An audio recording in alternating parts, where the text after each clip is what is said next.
All right, everyone. So this is Founder Institute Korea 2023 KISET program, GSA program. So welcome back. And this is we're going to talk about today the go-to-market and scale.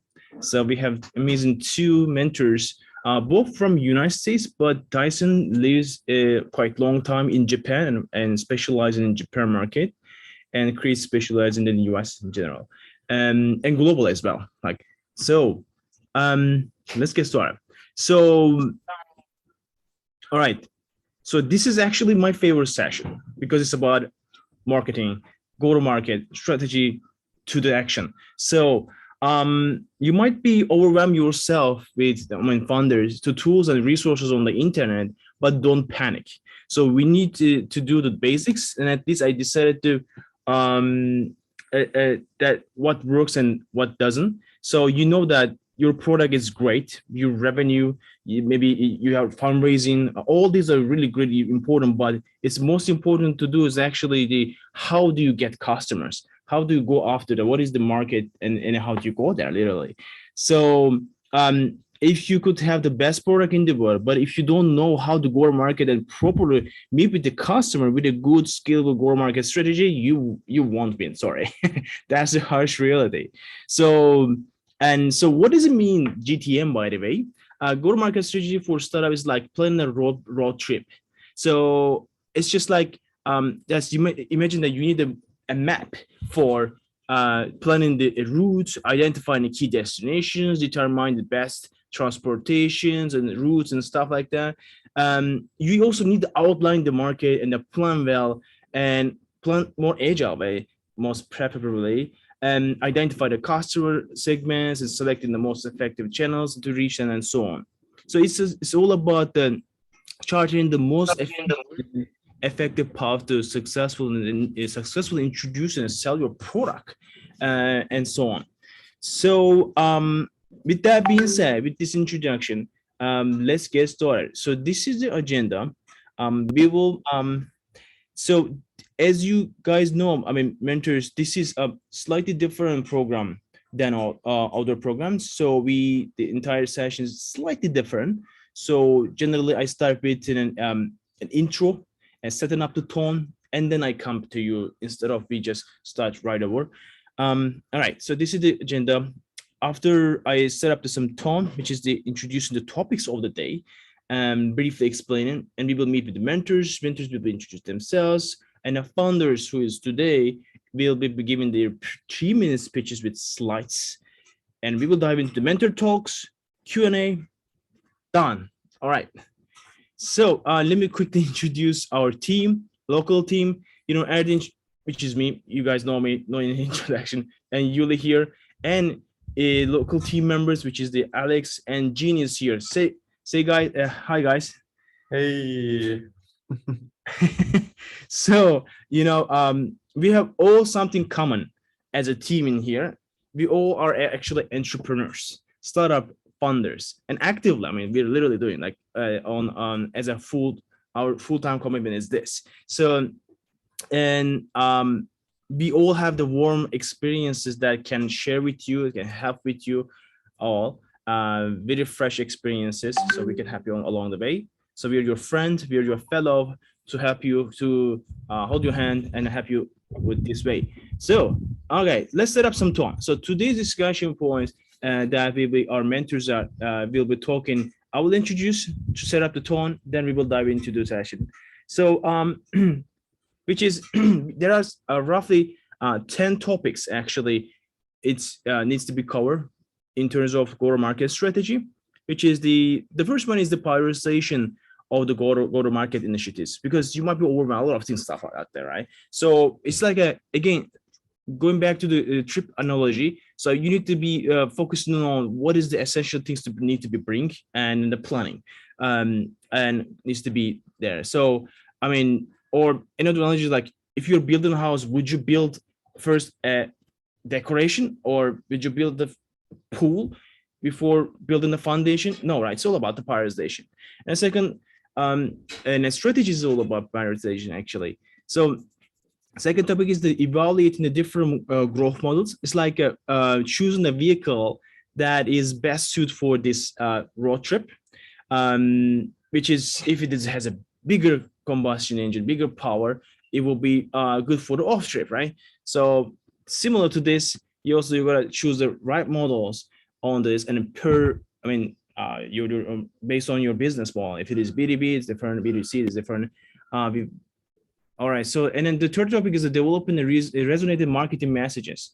So it's like speaking. It's like a love letter to your customer, target customers. You gotta talk with the native language of them. You gotta understand their desires, pain points, needs, and that is deeply resonate with them. It shouldn't be like even though it's not about the language, actually, little language. It has to be resonating with them, that with their culture and everything.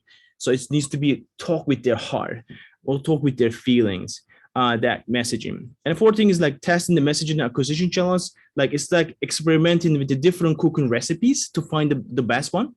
And the fifth one is measuring the conversion rates. Like basically like another analogy that could be, imagine that you're seeding plants into your garden. You're measuring which one is the works best, which area, and what kind of seeding techniques, giving water, how much water you need. So you need to keep measuring in order to get the best results, right? It's the same. And the sixth one, which is my favorite one, unit economics, the good old, and sometimes scary. A lot of people asking, what is unit economics? Kind of sounds vague, but my favorite, which is basically calculating the profit per item. I mean, I'm oversimplifying, I know. It's much deeper than that. Basically, understanding cost and revenue relationship, like calculating the profit from selling each single cup of lemonade. So, and then seventh one is the setting growth goals. Setting ambitious goals like climbing a mountain, breaking the milestone one by one with an achievable milestone has to be, and defining specific, measurable, achievable, relevant, and time frame, which is called SMART targets, SMART goals, to achieve that outline the direction and the pace of the business growth that you gotta planning out on this. All right, and your deliverables are aligning with these points, by the way, that we are setting up right now. And eighth one is the developing a growth plan. Again, it's just like a road trip. You gotta build the proper one with the strategies, techniques, resources available there. Otherwise, you will be left outside on the road. So 9 is the leveraging advisors for the growth and plan, which is it's like you need experienced tour guide. Sometimes you need to get lost in the city for sure. That is also a lot of benefits. But if you have great advisor, if you have great tourist guides in the city, you will explore the best, the hidden gems, right? And then lastly, all right, a few notes. This week is pretty important. So Friday workshop, at the Fridays workshop, please attend. We would like to see more attendance, and we will share some frameworks to help, not just help you to plan out a go-to-market strategy, but also how to initiate one and help you to get traction with a secret methodology, which is it's not a secret anymore, right? It's called the collaborative way, inviting people to actually be a part of your journey as a part of your go-to-market strategy. It works well with the B2B. It also can work with the B2C as well. So we will share more insights, more tactical, and we will actually do a project there. And if you can join to this workshop, which is inside of the curriculum, so please join. It will be great.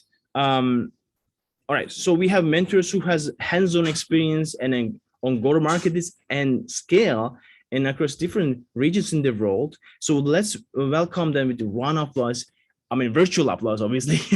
And the first mentor that we have is Chris Foss.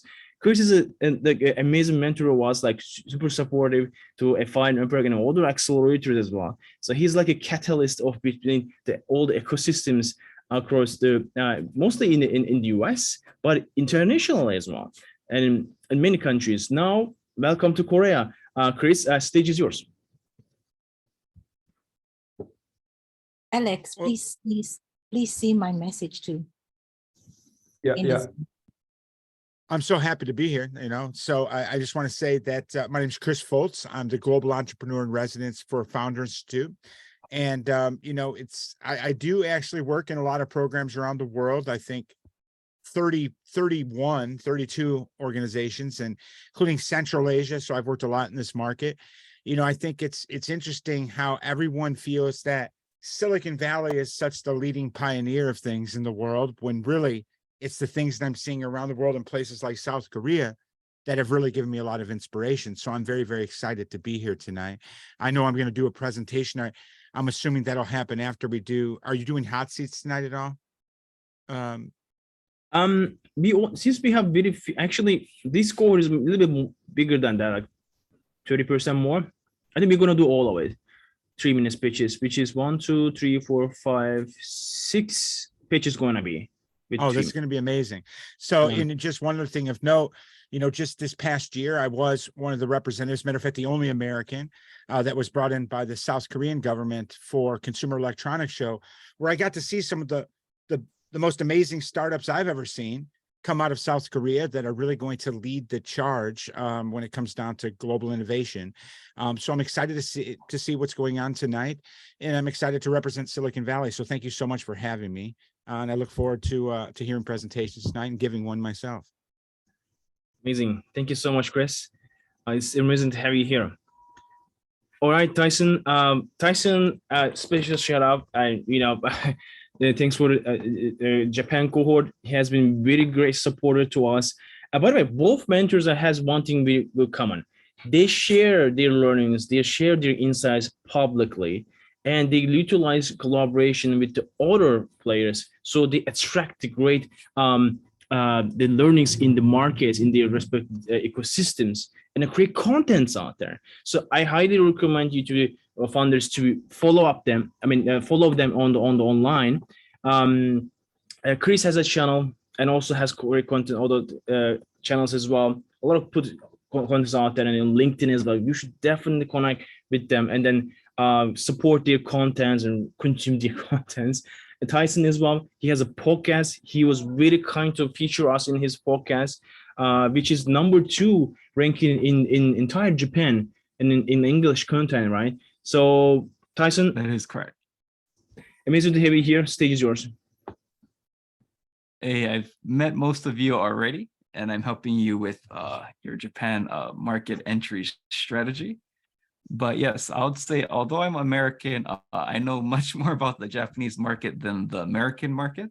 But in terms of marketing and just, let's say, sales as well, I can help for the US. But anything legal or that you would probably have to ask someone else. Sorry about that.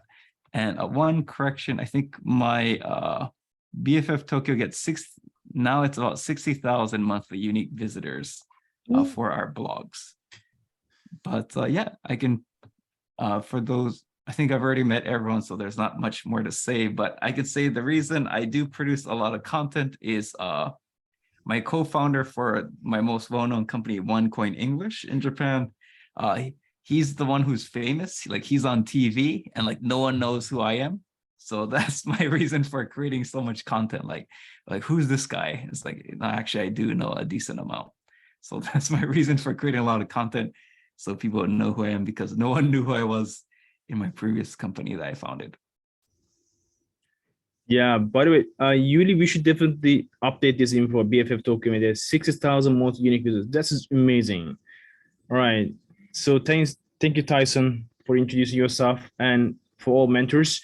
So, all right. So we have some upcoming announcements. As you guys know that our lovely partner, OpenFocus, my company, so is doing a bootcamp based, cohort-based, the first cohort-based bootcamp program on getting traction with through collaborations, partnerships, set up partners. I'm not talking about strategic partnership that you need to bring your lawyer or something. No, I'm talking about practical techniques that can work like an icebreaker and hook to your partners and customers that can attract customers they can be part of your journey, the customer acquisition journey, and or resource allocation journey, acquiring journey. So pretty useful. And we launched it, and August 22 is the first date, and applications close. This is application and invitation only.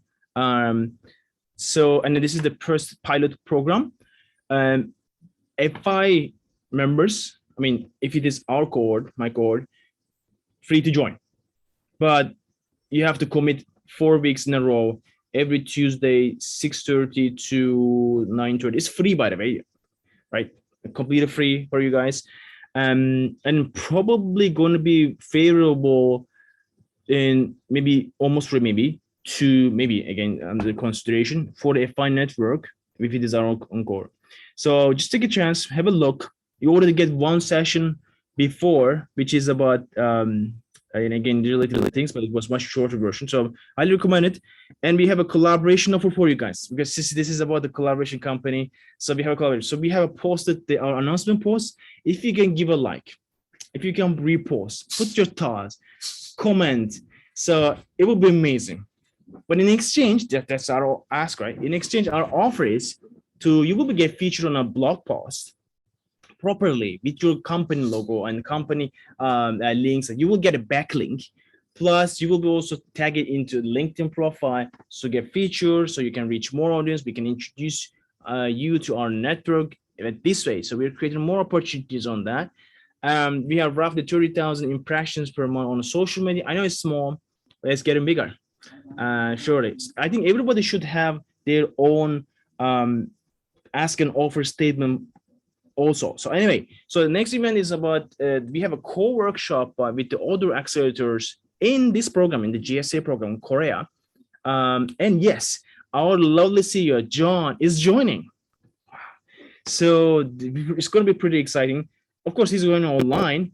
He's going to give a 15 minutes pitch about the.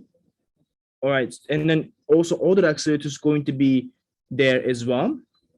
So you're very, very welcome. It's only GSA members and previous members as well. Exclusive event. So be there. You won't get wrecked, right? And then after that, we're gonna party. You know, guys, we like partying, right, Alex? So we like partying. We love cracking some tequila and then partying. So after that, we're gonna mess around in the venue. So all right.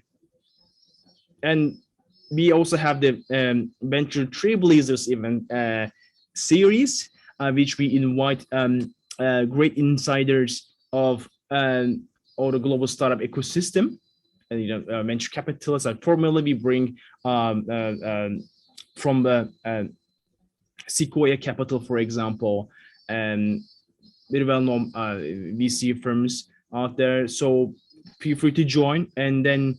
At the time is also time is a little bit like strange time zone. I mean, it's midnight, but it's worth it, I believe. All right, let's go. So from now, founders with the list, starting from growth track, I guess, will be pitching, given the 3-minute speeches. Luckily, we have very few of them, so we will be able to be on time very well. So who is first, Yuli and Alex? So we're going to start with Jinho, I think, from GoRus. By the way, Alex, I know it's your first time. You will get used to. No worry, it's me. Apologize you really already send the ready link, Cozy link to the mentor already, or not? Yes, I'll send it out right now. So I think both mentors are familiar with. Yeah, sure. Yeah. Okay. I'll send it direct. You guys fix it while they're pitching. Who's first? I couldn't hear. Or Ken is first, right? Maybe Jin, you can correct me on that. All right, you can start sharing your screen and then let's go. Our mentors are here for giving feedback to you guys. So you already the rating link already? Yep, the rating link is going in right now. Yeah, our fund, the mentors are already pretty much get used to the system. They you join a lot of things, sessions as well. So it's not going to be a huge issue, I believe. What If is you, the actual cohort called? Which one is it? I'm just looking at oh, my that job. little bit confusing. It's called Accelerated Program KISET. It's He the said, name. yeah, KI. Okay, I see it. KISED. Got Yeah, it. yeah. Thank you so much. It's pretty long name that it doesn't It's the differentiate. longest I've seen, but it sticks out, right? So if anything, that's good go-to-market strategy on the name of your thing. It stuck out. Yeah, we have to bring the mentor to the spotlight, Alex. Mentors and That. please, if you are not open the camera, we cannot bring to the stage. Talking about me. Yeah. Okay. Okay. I see you. Chris, you have a very pro camera. Your resolution is amazing. I just do that to impress people like you. Okay, that's it. It's It obviously is very working. impressive. It's Obviously working. it's makes me think I gotta step up my game. So Yeah, thanks for the right. motivation. I'm there for you, buddy. I'm there for you. Okay. By the way, just a quick question to Yonho and DK, how they're gonna pitch because they're in the room, right? They will be just pitching from this screen, Yuri? No, no, no. They were join with the Zoom. Jinho, are you there? You need to open the camera. It's your turn. Right? You know, Agora? let's start. I think Jinho was on the move because he has urgent issue. But still he's opening from his phone, like want to join. Chris, as you know that we might have some absence because the program is this way. I mean, this is a custom program. It's not like original Totally program fine. like FI. As you know that FI program is pretty strict, but this is a little bit. I'm cool, right? I've seen them all in every part of the world. So I'm just excited to see a lot of happy faces and everything. So, you know, there's no harm, no foul. I love it all. Okay. You can go to this one, Yuri, if that not ready. Makes Aaron. Go. Aaron. Aaron, stage is yours. We will Me? start Oh, last. okay. Alex, you need to add him to the stage. Yep, yep, I am on the way, but I'm not able to find you, Aaron.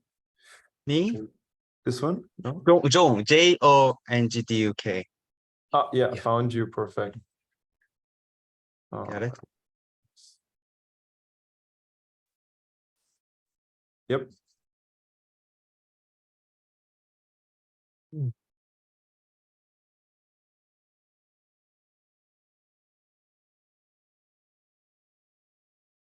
Do you have my screen on the full mode?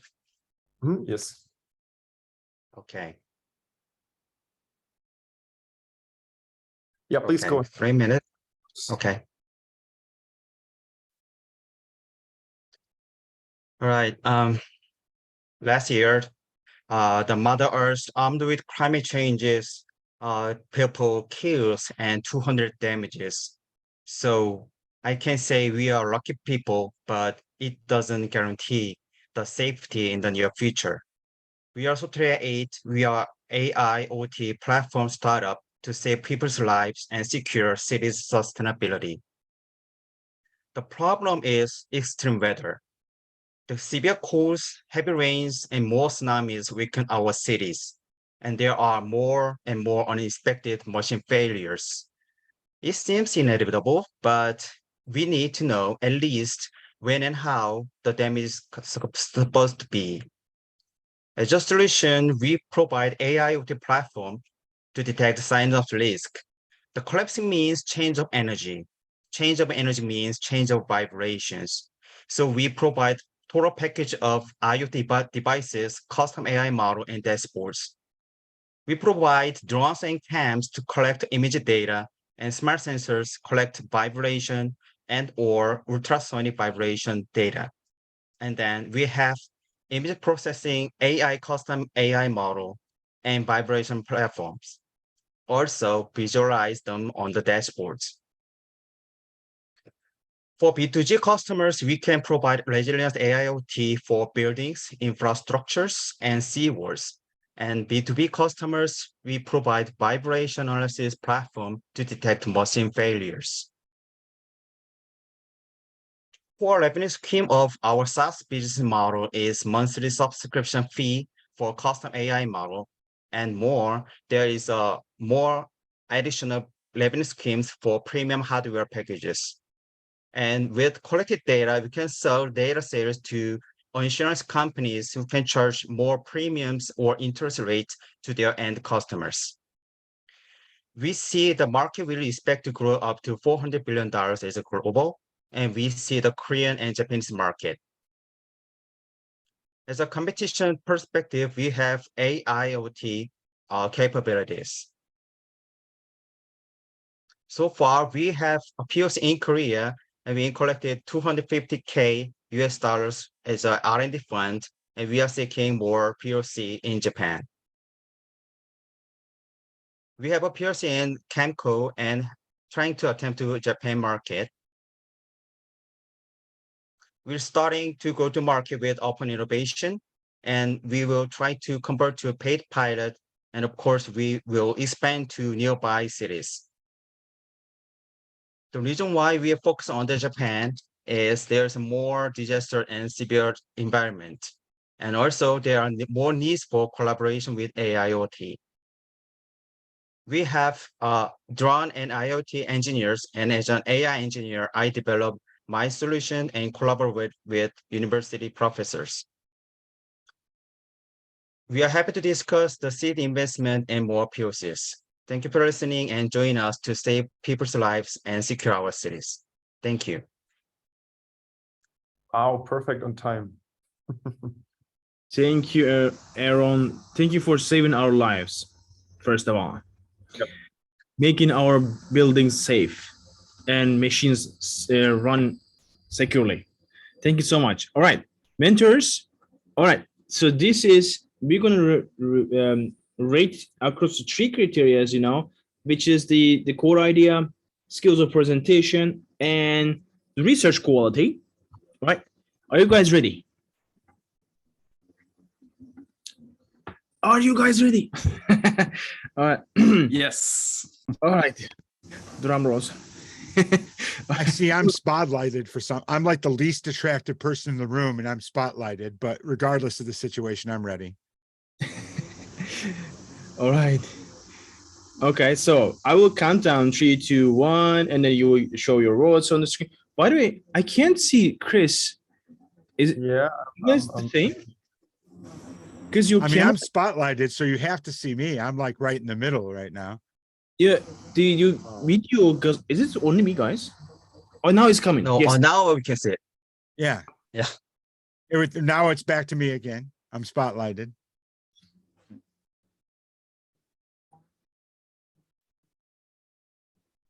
Okay, just never mind. Are we guys? Anyways, let's start. All right. So the core idea first. 3, 2, 1. Let's go. Your ratings. Wow, pretty cool. All right, the presentation. 3, 2, 1. Dozo. 2. Woohoo! All right, research quality. 3, 2, 1. Let's go. I shouldn't influence. All right, pretty cool.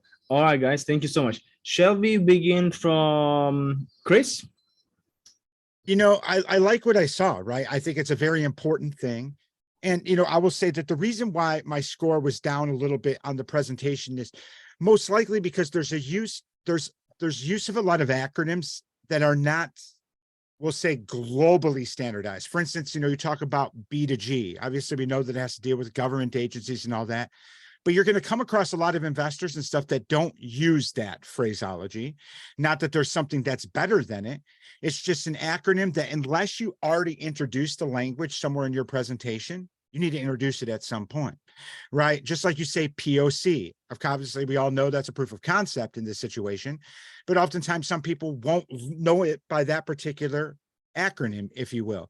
In the moment that you have somebody thinking about what this means, is the moment you have them distracted from your actual mission. and the actual message that you have as well. I think that there's certainly a need for this. I think I think there's the ability to do some broader storytelling. Since you've done some proof of concepts in here, I think it's important that perhaps you draw attention to a little bit of more the storyline for this. And, since that you're dealing with saving lives one way or the other, it's something that is an emotionally appealing story for people to follow. Right. So I think it's worthy of looking at the idea. Your presentation is good. You have the right information there. Right. But how do we make it more engaging and appealing at the emotional level? Because you are also dealing with something that affects people in an emotional way on the worst day. And that means that when you come in as a solution, it changes the dynamic. Right. So happy to do office hours with you and talk about this. Overall, I think it was great. I like the colors. I like the presentation and all this. Your pace was great. But these minor things will go a long way, especially when you're dealing with Western investors. Right. Not that all the investments in the West, but in something like this, it may be worth it for them. Thank you. Thank you, Thank you. Chris. Sure. Tyson? I think that was excellent feedback on Chris on the presentation, and I agreed with all his points. And I think you should work with Chris on the storytelling element because, like he mentioned, you're dealing with saving lives. And there's the potential for telling a great story here, but the actual presentation is here. So like based on your topic, it should be here. So there's a big gap. And I think Chris can help you with that. And with me, you could focus more on the go-to market for Japan specifically. So I think that would be a better usage of our time distribution. But the reason I give for the idea is when it comes to Japan, which you obviously want to target, the big question I ask in my mind is why Japan specifically? And there's a very strong case. Japan has a lot of natural disasters. Right now, there's a lot of government money specifically for sustainability and disaster prevention in Japan. So disaster prevention is a big topic in Japan. So that's why I gave the idea of 4. Right. Thank you Thank so you. much, Tyson and Chris. Appreciate it. And Aaron, see you around. Thank you. Okay, thank you. And definitely reach out to Chris about the presentation, because I think that's going to impact you moving forward. And I think the storytelling, plus also the problem solution needs quite a bit of work. I'm All right. surely a storyteller, so I understand why you're sending him my way. Actually, you know what? He has a huge content marketing opportunity, actually. He could create a lot of contents to also invite people and experts in the field. So use as an icebreaker. That idea right now we're working on together. Let's see, we might soon publish and reach out people to join something like that. It's pretty interesting stuff actually he's doing. I know it's high tech, deep tech, but a lot of things, opportunities out there. Anyway, I should not influence you guys. Because mentor talks and things, I want to have a time more on Yeah. Sorry. Q&A. Please speed up. Yuri, without you, I would I will hang out with all of the entire time. All right, who's next?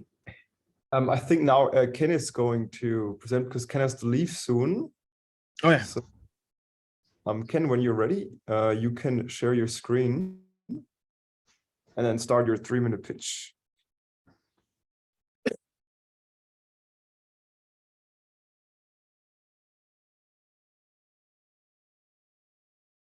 Can you hear us? Hello?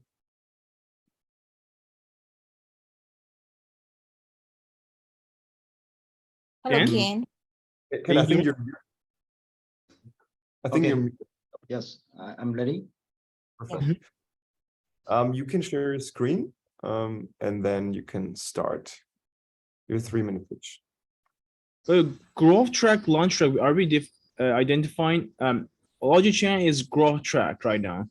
Arrow was Eddie, he's in the launch track because his traction is still in the POC stage. So Oh yeah, I see. We're still on launch track. Okay, great. Ken, stage yours. Okay. Hello, everyone. I would like to introduce ours is document authentication, and then the crime scene investigations solutions with our forensic analytic platform. Our team is consists of vision technologies and then the blockchain technologies as well. We also have intellectual property and the copyrights and then the licensing for the business model.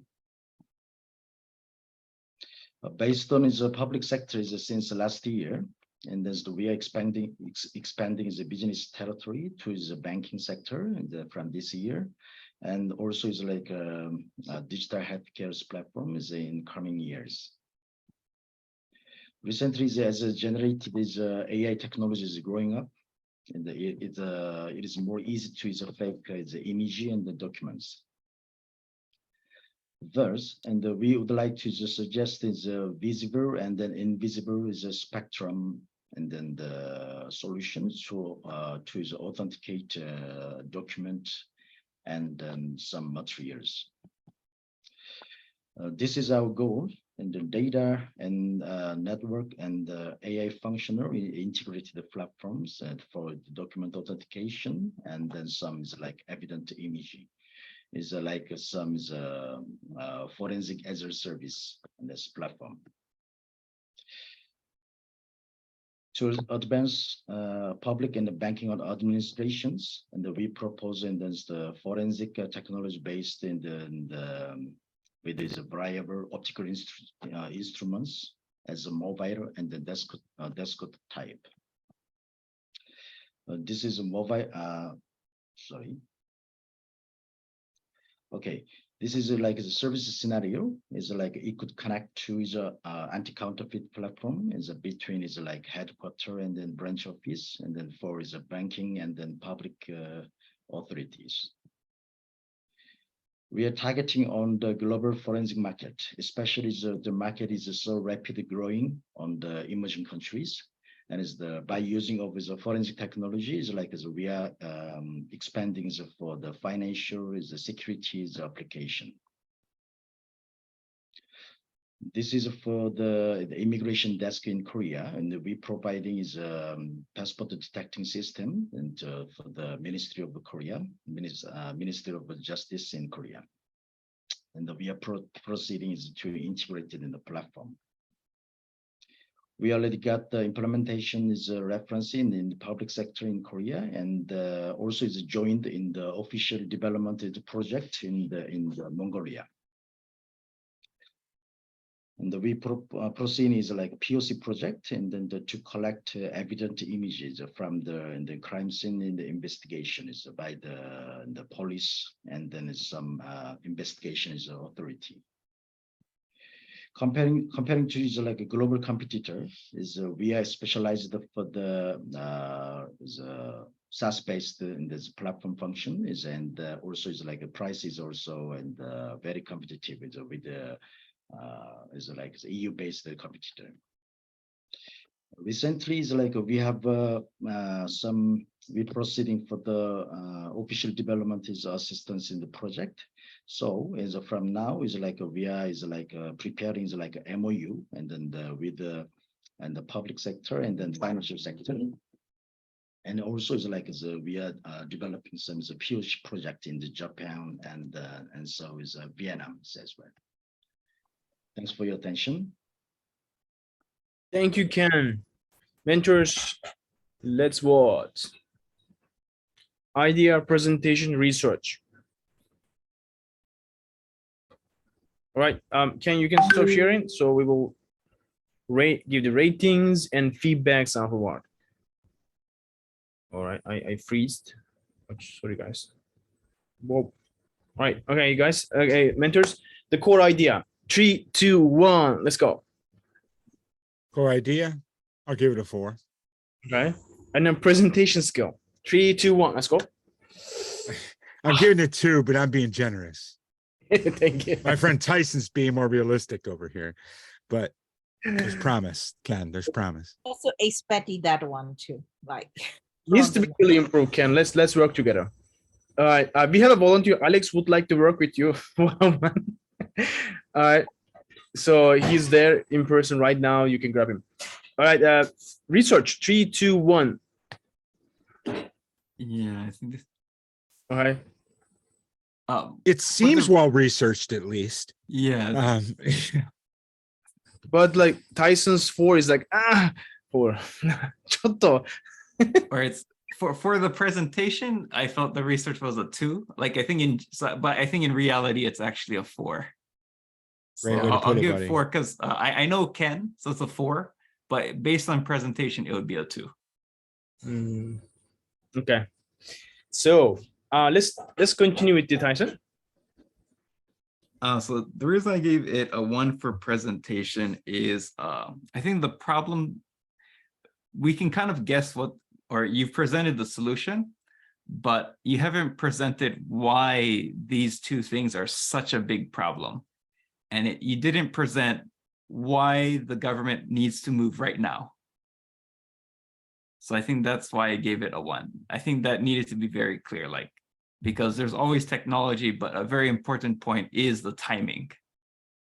And that's what I didn't get from this presentation. I think Yuli also mentioned the energy. And I think a lot of the slides you presented, I think there are more supplementary slides. Like, let's say in the presentation, it'll be 3 minutes. And for those who are interested, they can see more of those details later on. But I think in the 3-minute, it's really, you got to communicate, why is this a problem? Why now? Then I think if you do that, I think all the success the POCs you got and the traction you got in proves that you're the right person for it. So yeah, that's my thoughts there. 여러분 fighting. All right, this is Korean. I'm learning Korean. Thank you, Tyson. And for research, I guess I'll give it a 2 based on the presentation because the problem wasn't very clear.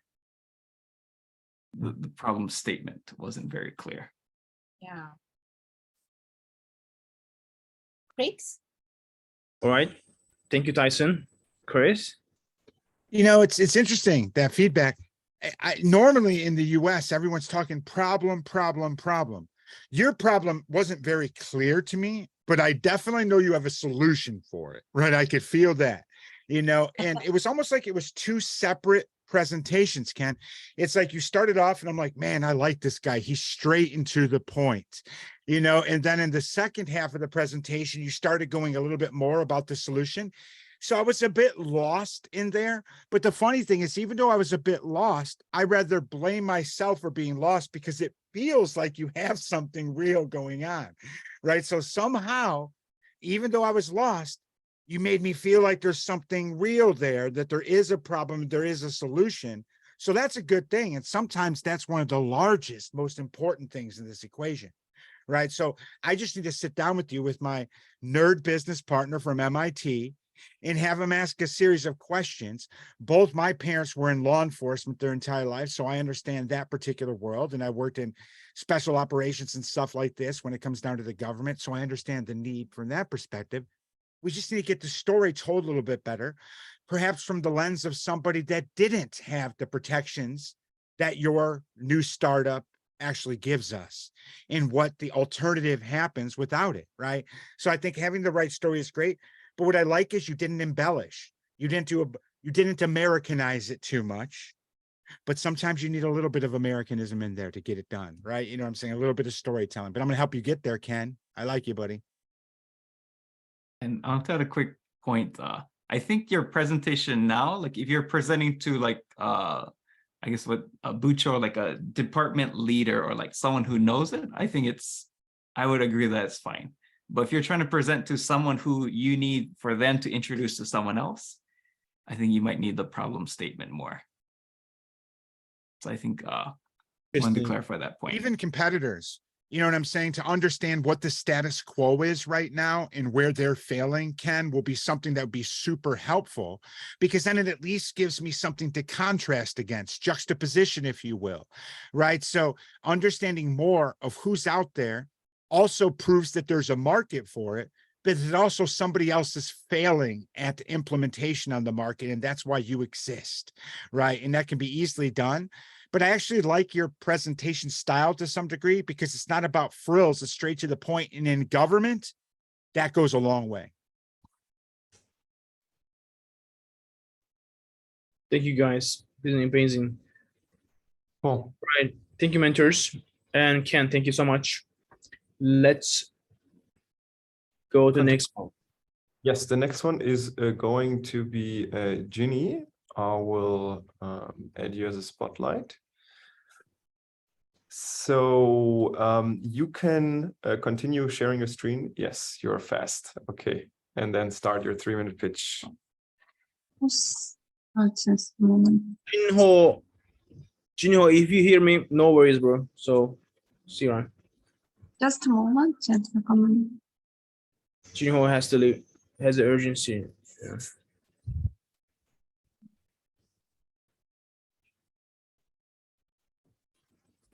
Tyson, how do you guys do this, layer to put in your name? All right, I will reach you out on the LinkedIn message. Can you see the screen well? We have seen the presenter view, like your notes, Ginny. You see my note? Yeah, Oh. I'm only seeing your notes. No, all right. You gotta select the presenter screen when you click share. Moment. Purple host name reminds me what is that? Purple cow, Seth Godin. Seth Godin, right? Yeah, Seth Godin. Love it. I read that book. Like, Can you see now? still Only just my seeing your no. text. Oh, just sorry. Let me try again. I mean, we can circulate back after you fix this because time. Okay. Oh, no, Okay. Let's Now go. we can see it. Yeah, it's perfect. Okay. Yeah, let me start. Hi, I'm Ginny from Design Campus. I'd like to introduce Purple Horse, global market entry service connecting consumers and retailers in the target global market. 90% K-brand failures in global business because they don't know their customers. Most K-brand think global business is export. That's why they start with finding distributors. This is why I think slides are not moving. I'm sorry. slides not moving. Oh no, Not moving, still not moving. nope. Oh, Thanks not for the heads up. No, but I've been engaged the entire time though. I'm gonna be out there. Now Okay. it moved. Yeah. Now, can you see? Can you Yes. see? Yes, now? we can. Sorry. Yeah. So most K brand think global business is export. That's why they start with finding distributors. This is a custom needed to be changed. K brand anticipate distributors have good insight on local customers and drive sales and build brand. Finally, they can grow sustainably. However, reality is different. Distributors don't know customers very well. They only focus on best-selling item. What if not be a bestseller after export? To escape this problem, K-brands should start with understanding customers. Then they can match the right distribution channels. This ties customer relationship and build a strong brand. Finally, K-brand can reach to sustainable growth.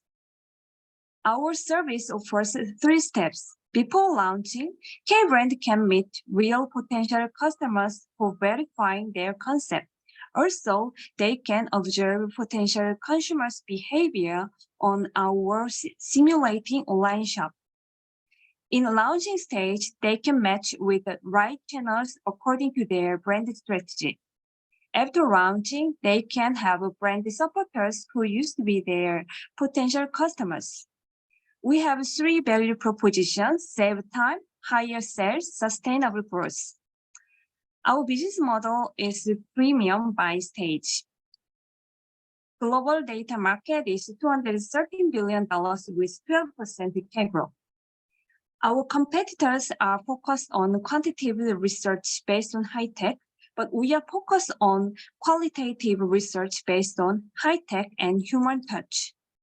As a business anthropologist and Vietnam expert, more than 15 years experience in CJ, I published a business book regarding Vietnamese lifestyle.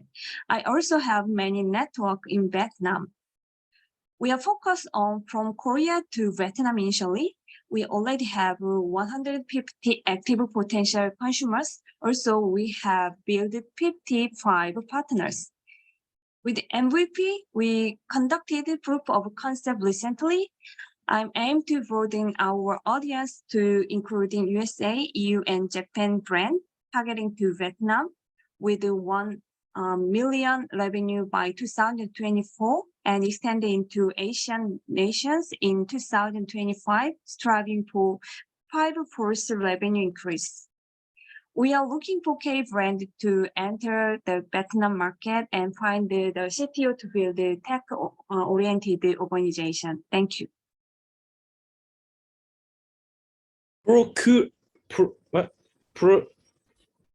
Prosumers, right? Prosumers. That is a marketing term in Korea. Producer and consumers. Oh, yeah, prosumers marketplace. Yeah. To run expansion, market expand, go to market tool. Actually, wow, this is Right. your topic, Jeannie. Yes, right. All right, mentors. Let's get started. So the core idea, 3, 2, 1. Core ID, I'm giving it a 5 actually. Wow. Let's ring. All right, here's the emoji. Party popper. Woohoo! First 5. Wow. Yeah. First 5. Yeah, actually. I think Thank it's you. important. Very Thank important. you, Chris. Presentation. 3, 2, 1. That's all. Another 4. Is it But 5? I'll say, but I I think gave it's a a 4. huge improvement. I think it's Yeah. a huge, I actually want to give a 3. Mm, I want to Me give a 3, too. but Me too. huge improvement. Yeah, but I'm also on the fanfare because of I think there's so much need for it. So you got the bump to a 4. So good job on that. Oh yeah, really big improvement. All right, and research quality. 3, 2, 1. Another 4.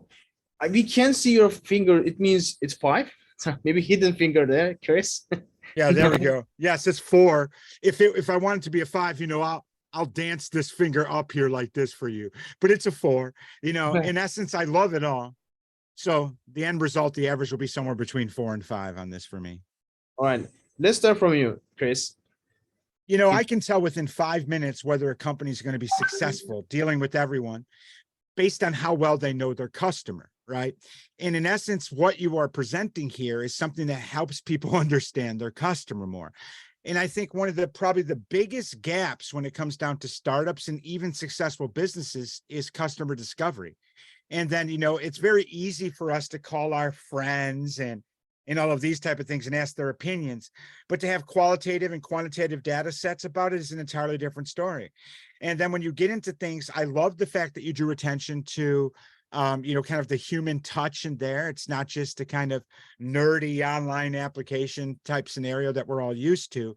Super important. I think, having a bit of, again, it's all about storytelling to stand out in this modern day society. I think you did a very good job in the presentation today, based on all circumstances. I didn't know where you came from prior, but my colleague Tyson says that it's a marked improvement. I'd love to do office hours with you and understand and ask you questions, do some customer discovery myself on what you're doing here, because, I want to understand what your real plan is to get this into the market. I think it's very easy for us to look at expanding the pilot.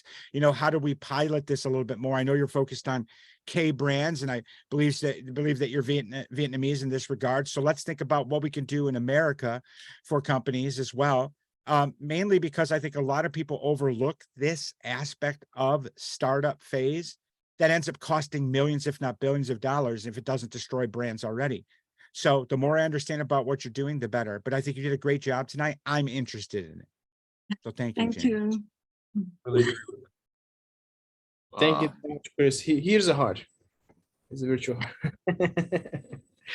Well, Tyson? Very big improvement. And I'll say the main reason it goes back to what Chris was mentioning, but you mentioned about the problems with distributors. So I think the first time you presented, you did, you kind of mentioned the solution, what you're going to do, but you never mentioned why they failed. So you mentioned that people failed, but you never mentioned why they failed. And so I think that's what made a big difference this time.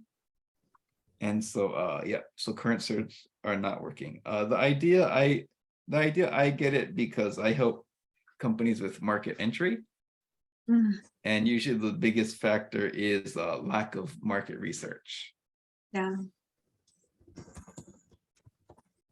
And that's a huge factor. The reason I gave the presentation a 2 was I think the business model, I mean, I kind of get what the business model is, but I think the business model could have been clearer. And also like how you'll use tech. So like if your goal is to get venture capital and scale, how are you going to use that human touch plus tech to create a great platform? So an example would be like the company like Deel, D-E-E-L, which helps you hire employees in foreign countries. They can do all the paperwork part is a lot of that is automated, but they had to do a lot of manual research to create the system. So I think because the tech wasn't mentioned, that's why I gave the presentation a 2. Because that tech wasn't mentioned, like I wasn't sure this is more of just a bootstrap business or a venture capital business. But yeah, good improvement. And it went from, I had no idea what you really, I didn't really get it the first time you presented to now I got what the problem is, what the solution is. And also the solution presentation was much clearer, the offering. Thank you. Thank you so much, mentors. And special thanks to Jeannie and Aaron, because BitR Advice, they are moving super fast and getting traction already started to get traction by utilizing the partnerships and collaborations. Special thanks, special shout out, and putting content out there on LinkedIn. So for everybody, including core and mentors, you can follow them, you can give a like or engage. So let's support these people. Jeannie, go for it. Thank you. Jeannie, I think I got mad at you during one of our sessions, but I'm not sure if that helped getting angry, but I'm not angry anymore. So I'm very happy to see it's really a big improvement. Yeah, Really thank you. to see that. Yeah. Things are moving. Thanks, Jenny. Thanks, mentors. Next one. Okay. I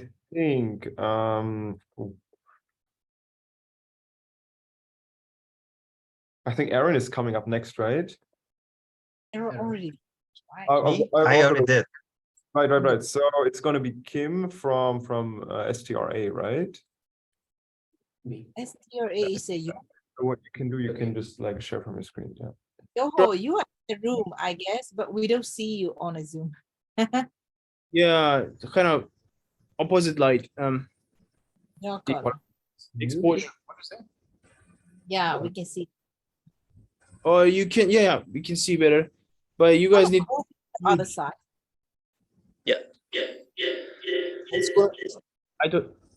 I know this is gonna happen. And you need to mute your mic plus the speaker, Alex. Still will. All right. You know how? Are you ready? Yes, I turned the mic. Sorry, the speaker.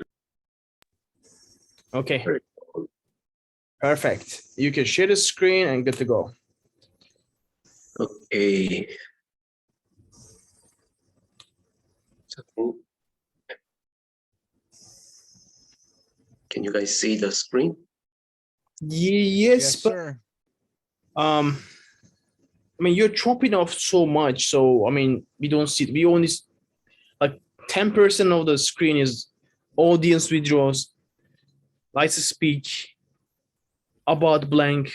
You know, if it is full screen, will be better actually, or you can just crop it out. I know you're using a special cropping feature. You need to crop above. But anyway, as you wish. Okay. Go for it. Hey there, I'm Yomo Kim, the CEO of Stra. We're making LicePick fun K-pop singing app designed for global K-pop fans. You've probably heard of Squid Game, BTS, or Blackpink, right? Korean culture is taking the world by storm, and we are riding that way. In fact, there are 3 times more fans of Korean culture than Korean themselves. But there's one problem K-pop fans have in common, is that she can't understand or sing along her favorite song because the lyric is Korean. When a new song drops by on Spotify, they are searching Romanized lyrics online and replaying the song over and over on YouTube. It's a hassle, right? That's where Lispeak comes in. K-pop lyric learning app for global fans. Our K-pop trainers break down the lyrics and show how to sing correctly through video. And users can practice singing using a voice recognition like a game. Plus, we've got thousands of Romanized lyrics, so no more endless internet searches. We launched in May, and the response has been amazing. We've already got 23K users, and our App Store rating is a 4.5 based on 300 organic user reviews. Our main users are teenage girls who are crazy about K-pop, mostly from India and the US. They've told us that the app is not only fun, but also helps them learning Korean. Our business model is freemium. We'll sell video lessons for 99 cents, and we will introduce subscription model later. And also, we will sell K-pop merchandises because our users loves it. We've even partnered with a K-pop goods shop in Seattle last month, and also get a proof of concept opportunity to open pop-up store in the shopping mall at Seattle on September. Our unique value in the market is users can learn with their beloved contents. So it feels fun and also helpful. We are in a sweet spot between education and entertainment. In the US alone, there are 20 million K-pop fans. That's a potential market of $67 million. But we are not stopping there. We are planning to expand into Latin pop and J-pop with the same concept later. We're Stra, music tech startup. This is our 5th music-related app. Myself and my co-founder used to be UX designer at Samsung Electronics, and we've got 3 coding experts also. We are open to discuss about partnership with local entertainments or institutes. Anyone who are willing to break the language barrier in music together, let us know. Thank you. Amazing. And also forget to give the special shout out to you too. So thanks for utilizing this partnerships and collabs. You get traction really quick. It's a proven case study, guys. Like you're doing good, Yonho. And also revenue generation as well. So pretty good. It works even for early stage startups. And it's a sweet spot between learning, the education, and entertainment. You're great. So, Yonho, you can stop sharing screen.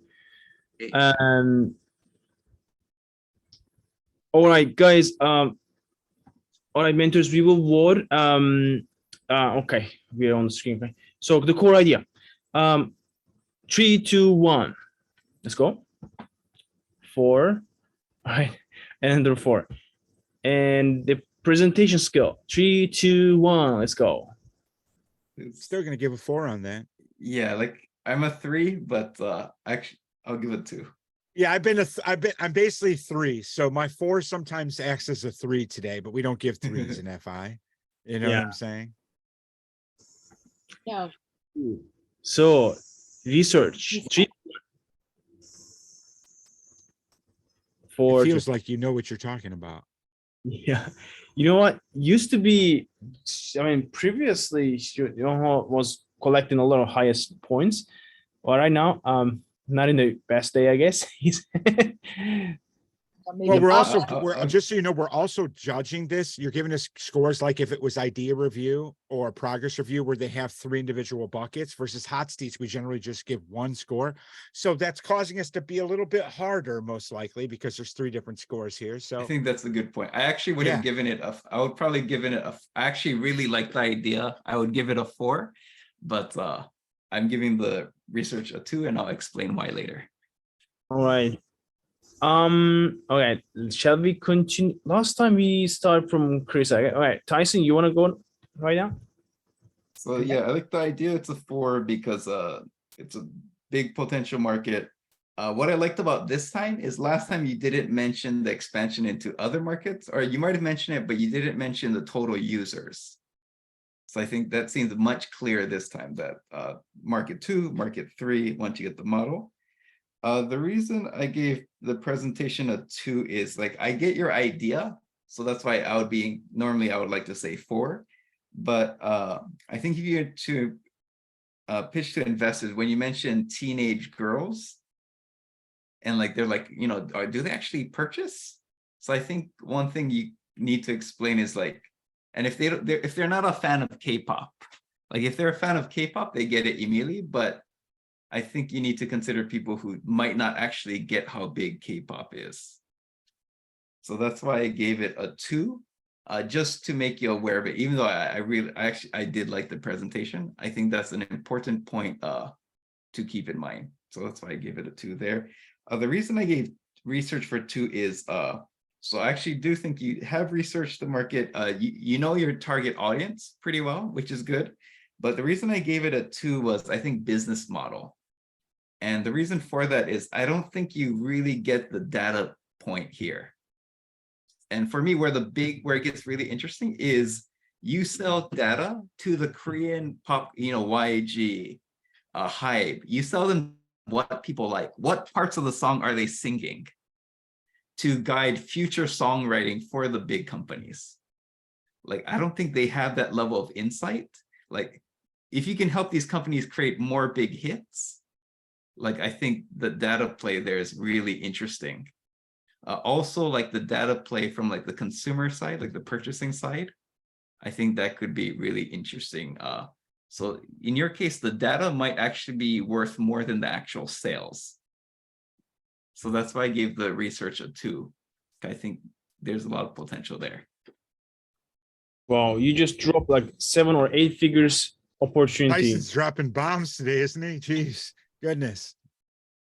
All right, I'm a K-pop fan, so that's why that's why I can be harder on a young ones. Like, I see all this potential, it's like, ah.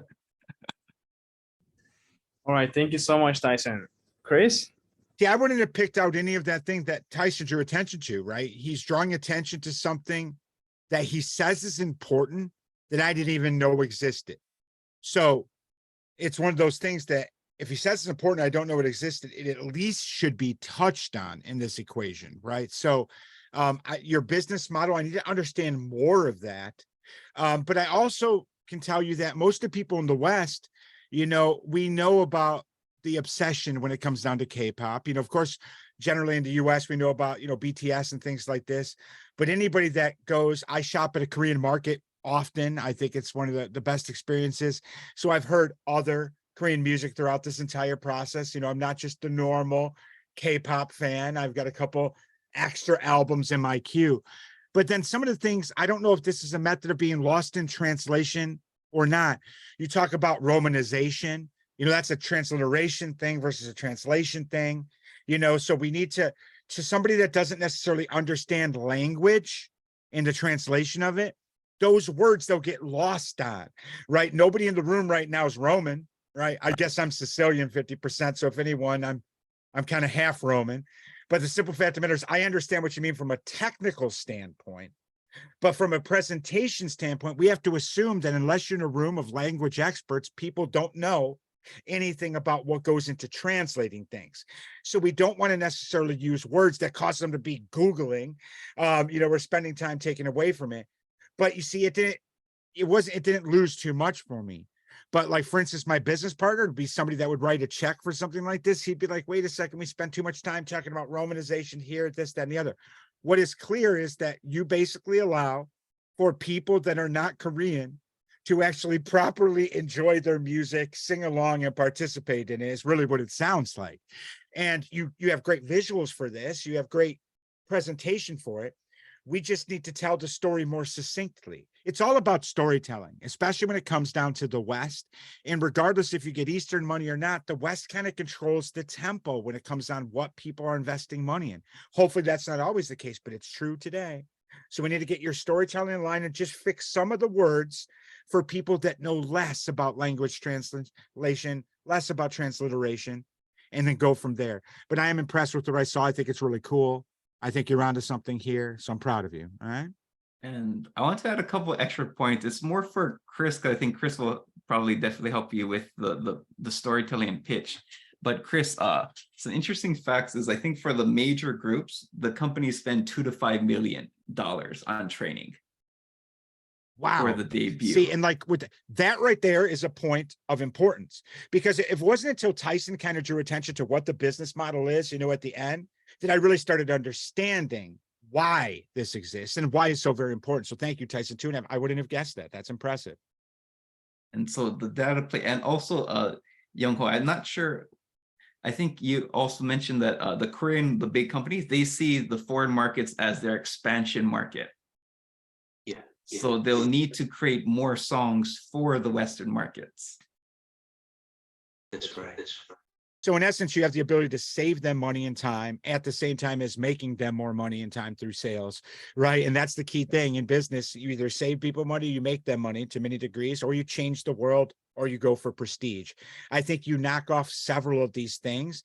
And I think, especially when it's going to the West market, if this helps them expand, I can tell you it's catching on like wildfire here, right? So getting across that finish line, I agree with Tyson on this. We need to make sure you're telling the right story in your presentation. You're telling a story, but you need to tell the right story. I'm confident it's in there. You know, so what we'll do is we'll sit down with my business partner, Russell. He runs the Silicon Valley program for Founder Institute. And, you know, he's very cut and dry. And I highly doubt he listens to K-pop, but he understands the business of music. So I'm interested in gauging his reaction to if he understands the business model, because that's going to be the difference between a consumer liking or a musician liking and an investor liking it. We need the investors to like it. That's what you're going for now, right? But good job.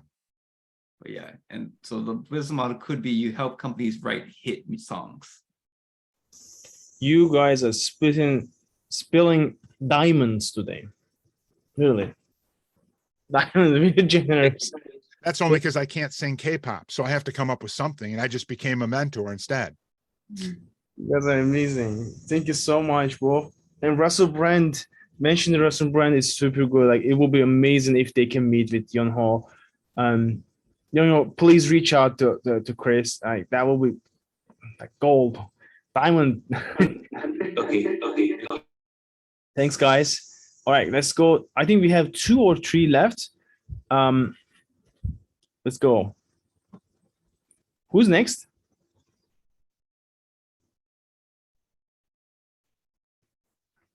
Sorry, I was muted. Next one is Kiwoo from Avocado Land. Mm-hmm.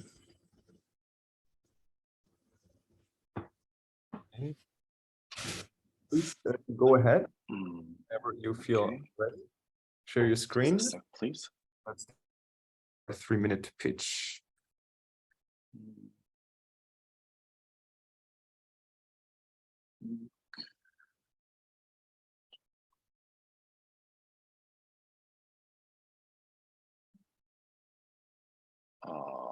Sorry for that. Meanwhile, founders, in order to increase the engagement, let me know what's the best your favorite K-pop artists in the comments. I really would like to know. Would like to discover more with the opportunity. I'm too embarrassed to mention. Okay, it's a very friendly environment. Aren't these group like under like 23, 4? I don't know. I mean, why not? Why not? Yeah, why not? Young talents, that's why. Exactly. That's true. That's true. Can you see my screen? Yes. Yep. And Kiwo, stage is yours. Okay, hello, I'm Q from Avocado Land, building my mental playground Momori. Quarter of every people around us are suffering from mental health issue every year, yet we just don't see it. And 75% of people who need treatment just don't get it. Why those people get abandoned and invisible? Most mental problems do not manifest rapidly. It is difficult to recognize until it becomes serious. There's also some social rejection to mental services and distrust with effectiveness of the service itself. And also it's pretty expensive. This is pretty complicated problem, but we found effective point of view for this.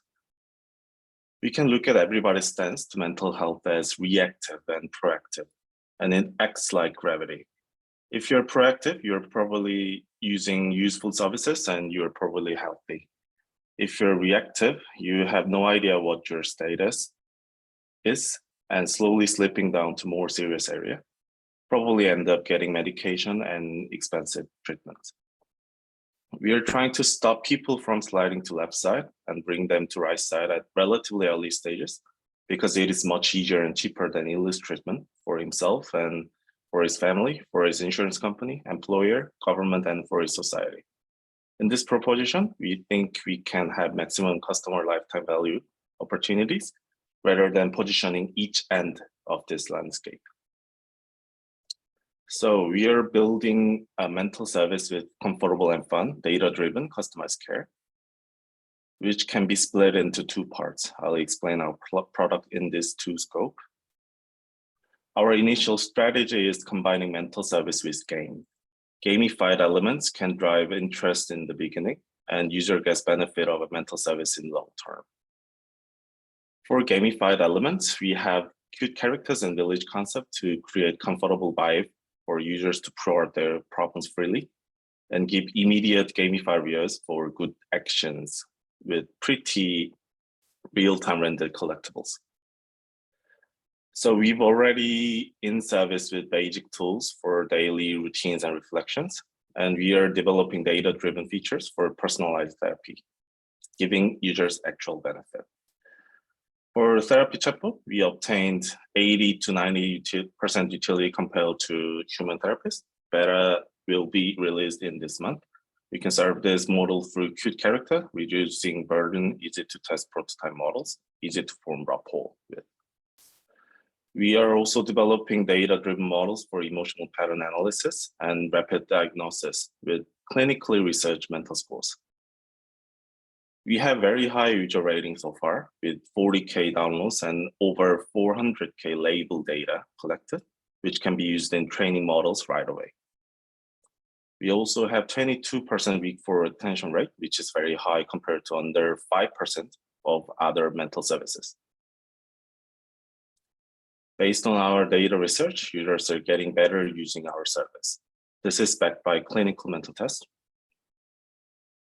Currently, we have B2C subscription business model. We sell premium features and items and obtain $2,000 revenue so far. Digital mental health care market is fast growing and very large. We are focusing on Korea, North America, and Japan as early stage market. Already published Japanese and English version, therapy chatbot in this month, followed by data-driven analytics and B2B market entry late this year. We've done all this so far with very compact team, myself as an iOS engineer, and also suffered from mental problems. So I do understand the problem. With proper investment, we can launch low-cap fast machine. Thank you. Thank you, Kyo. It's amazing. You're also saving people's lives. So we love companies who save people's lives. All right.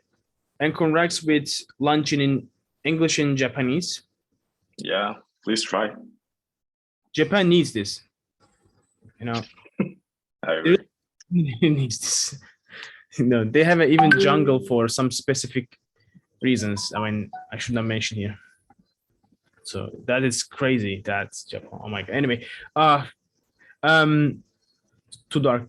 But thank you for doing that. And okay, mentors, 3, 2, 1. Idea. 4. All right. So presentation. It's a 5. Oh, I upgraded it. I upgraded it to a 5 on the idea. I think it's important. I really, really do. Cool. He is the double hard. Thank you.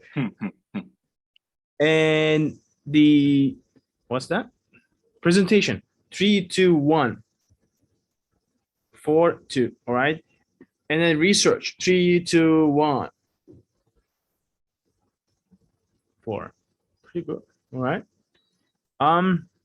Last time we go with the Tyson. All right. Chris, stage yours. You know, yeah, I it's like this, right? I'm being somewhat generous on scores tonight, but for a reason, right? I look at things that matter a lot. And one of the roles that I have is I'm a chief marketing officer for a mental health company, right? We have treatment centers, you know, mansions in Southern California where celebrities come to deal with their mental health. You know how that goes.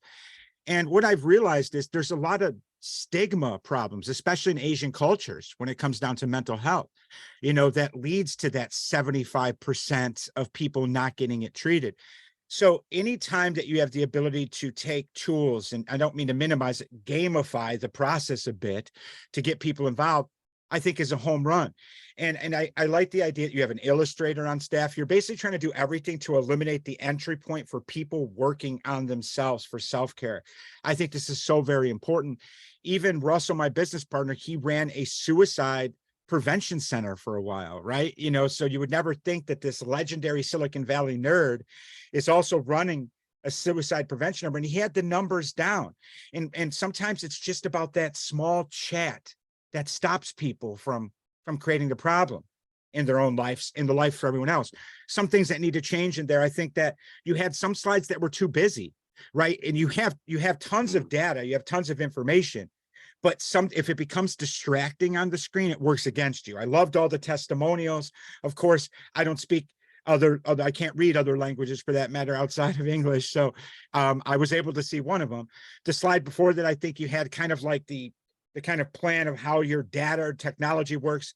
You know, for somebody that's looking at it very quickly, you know, I don't think we need to go into that big of detail in your slide deck about the kind of flow and process, because it's very clear of what you're doing. You know, you're trying to help people that aren't able to help themselves in the way that they need to, right? I think it's also great that you talk about that you face mental health challenges in your own life. I have as well. You'll hear about some of them tonight, right? So at the end of the day, I totally get it. I totally relate. And some of the most powerful startups I've ever seen were built to solve a problem that the founders themselves faced, right? So I think that that is a huge part of your story that matters.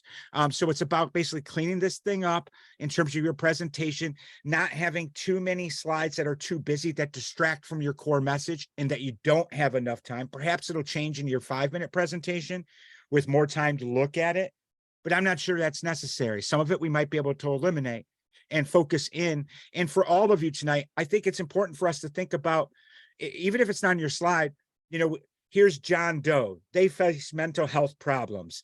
You know, this is how this app helps John Doe change their life. You know, we put a name on a person and kind of walk them through what it's like using your app is very important when it comes to storytelling. I'm going to focus on storytelling tonight in my presentation. Happy to meet with you, though. Good work. I'm proud of you for doing this work.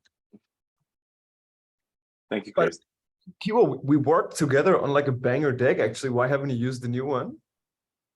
I actually haven't finished the new one. So yeah, it is not ready. Right. So yeah, I will do it next time. Right. So for mine's for idea, I gave a 4. So it's the reason for that is I think in terms of what I personally think in terms of need, I think it's a 5 for the reasons that Chris mentioned. The reason I gave it 4 is I think if your main focus is Korea and Japan, I still think it might be 1 to 2 years too early. So the point I want to communicate to is I don't think there's enough momentum in society for people to actually for you to go big and for your business to kind of like monetize itself. But with that being said, I think if you don't give up, you keep pushing on, I think it will succeed in Japan and Korea. but I still think it's probably 1 to 2 years early. Tyson, do you mean, I'm asking a question of a mentor here. Do you mean that it perhaps the stigma or addressing mental health, it's too early for that in society? What do you mean about it being too early? Just so I understand. Yeah, like where you would get like big social acceptance, like where he could get a lot of users, where Got he it. could actually grow the business to the point where he could get follow-up investment. And I think that you bring up a Investment. good point there, because sometimes it may be something where we're focusing on some Western people and Western utilization of it in the Asian market, just to kind of seed that scenario, because I do know the stigma is real. One of my business partners is from South Korea. You know, so, and she tells me all the time how she kind of had delays in addressing her own mental health. And when she goes back home, it's a similar problem. She almost has to keep her mouth shut about it. You know, so Tyson brings up a good point, but I think it's worth trying to figure out how to solve that problem by going kind of a slightly different path, i.e. perhaps attaching yourself to some Western, you know, schools that, you know, that have some of this, where you're kind of destigmatizing it for people in the Asian markets by utilizing people from other markets. But I think that's a great point you brought up, Tyson. And the other reason I brought it up is because I think you might get discouraged, meaning you're working so hard on this, you're putting your life savings into it, but you don't get the traction that you feel it deserves. And so that's why I'm giving you this feedback that I think it's a 4, because I want you to, when you hit that kind of like potential rock bottom moment, I want you to remember that I want you to continue pursuing this, because if you do pursue it for 1 to 2 years, you will be the one to create that momentum. So I don't think there's the momentum in society, but society needs someone like you to create that momentum. So that's why I gave it a 4. A quick question, Tyson, based on your feedback, strategically, what markets he should prioritize first for his If you kid? said the US, I might have given it a higher. Like what rating. kind of country? Like English language, I guess. Like Yeah, just because mental health is just, or Kiwoo knows, or I've talked to Kiwoo for like 4 hours already, but Kiwoo is very aware of it. So I think in terms of readiness, I think probably a different, the English, or let's say the Western world with very high mental health rates. And in the West, I would say that there's a lot of things that here in the US, but I don't, you know, just when it comes down to mental health, but actually understanding Asian culture as a brand that's based in it's super important. Here in the US, even right down the street, there's a Korean church, right? You know, so the idea of thinking about where here in the US already kind of has a population of people from Asia, I think is huge for you to look at. Some foreign schools that are here as well. And then also looking at some of the areas in Central Asia, you know, Kazakhstan, some of these places right there where it's kind of more Russian influence, but still Central Asia for that matter, because they're just kind of new to the idea of addressing, you know, mental health as well. And a lot of people just assume something that comes from Asia is automatically better than something that comes from the West. You know what I'm saying? When it comes down to technology. So we want to take advantage of that. You know, happy to talk to you about what are some areas that can come in, but I think Tyson brings up great points. Thanks, guys.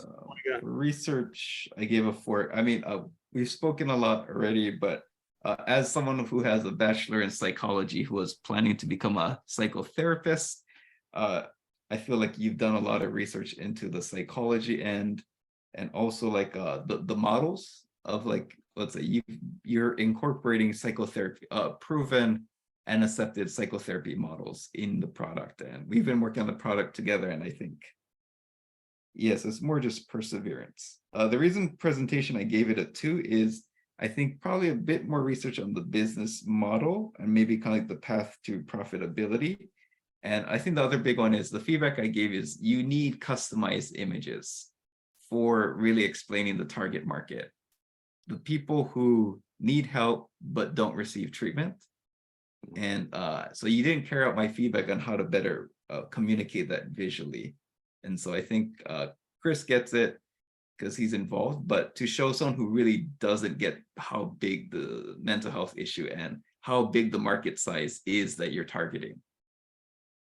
So that's why I gave the presentation a 2, because I think, yeah, I think that part can be communicated more clearly. Thank you so much, Tyson and Chris. Amazing, guys. You guys are amazing today. Always you were amazing, but today. All right, next question. Okay, so we will have the next start the DK or here, so you can start sharing your screen, and then you can also start presenting. We're hearing you. So you can fully do it over your computer. Yeah, in the same Okay. room. That's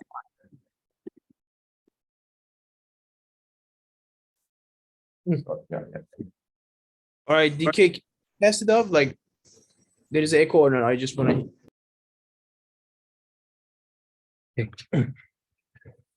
Okay, good. Glad to meet you. I'm Dong Gyuni, CEO of DK Medical Nursing Informatics startup. Let me introduce Smart Nurse CNR, a cloud-based electronic nursing education platform. Our company is an educational platform company targeting nursing school. Smart Nurse CNR is an electronic nursing record system education service for student nurse and new nurse. Large US hospital sites are almost entirely computerized. However, university's education is still similar to where it was a decade ago. University also wants to be computerized, but struggle with cost and adoption issue. We built a solution that allows us to practice similarly to hospital.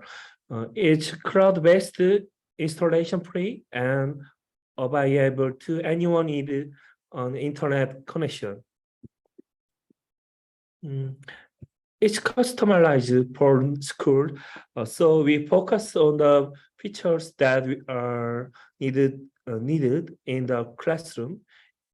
If they have a scenario or feature that their university wants, we can customize it for the university. Our service price is $30 per nursing school studentship. The contract is for the entire school, and the cost is based on the number of sophomore, junior, and senior students. We have a contract with a nursing school and need to sell to the nursing professor. Our company has signed a contract with a nursing simulation hardware equipment company to expand its sales network to explore overseas market. We are receiving support from the Korea International Trade Association. Currently, the main target is English-speaking national nursing school. We are targeting the informatic education of new nurse and the nursing students. This chart shows the stats of the competition.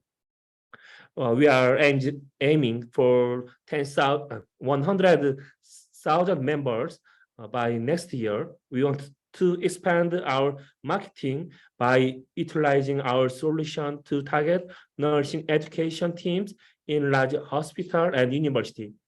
Data accumulated by our service will be used to research nursing diagnosis recommendation AI.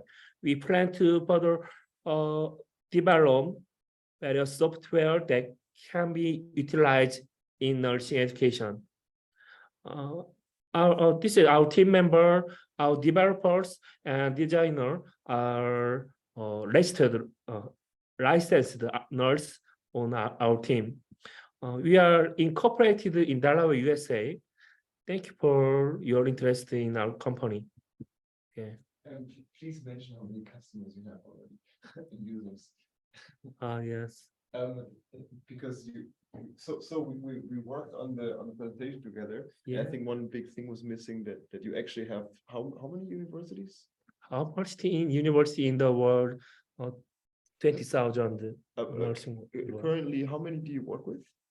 Korea has 200 nursing school. 한국에 지금 몇 대학교랑 Contract, yeah, 50 nursing school week. and how many users do you have? Yeah, you have user 10,000 people, students, people. So Actual users, actual customers, for lack of better terms, wasn't in the presentation, what I just heard you ask, right? Thank you for clarifying that. That was good. Okay, thank you. All right, you can stop sharing screen. Mentors. All right, the first idea. So 3, 2, 1, let's go. F4, F4, all right. And the presentation, 3, 2, 1. It would have been a 4 till I realized it's missing key information that is hidden gems for this company. So don't look down on that. You're Sorry, still I gonna was get a being 4 nice, from but me. yeah. Let's do it. Yeah. Thank you, guys. But it is a big improvement.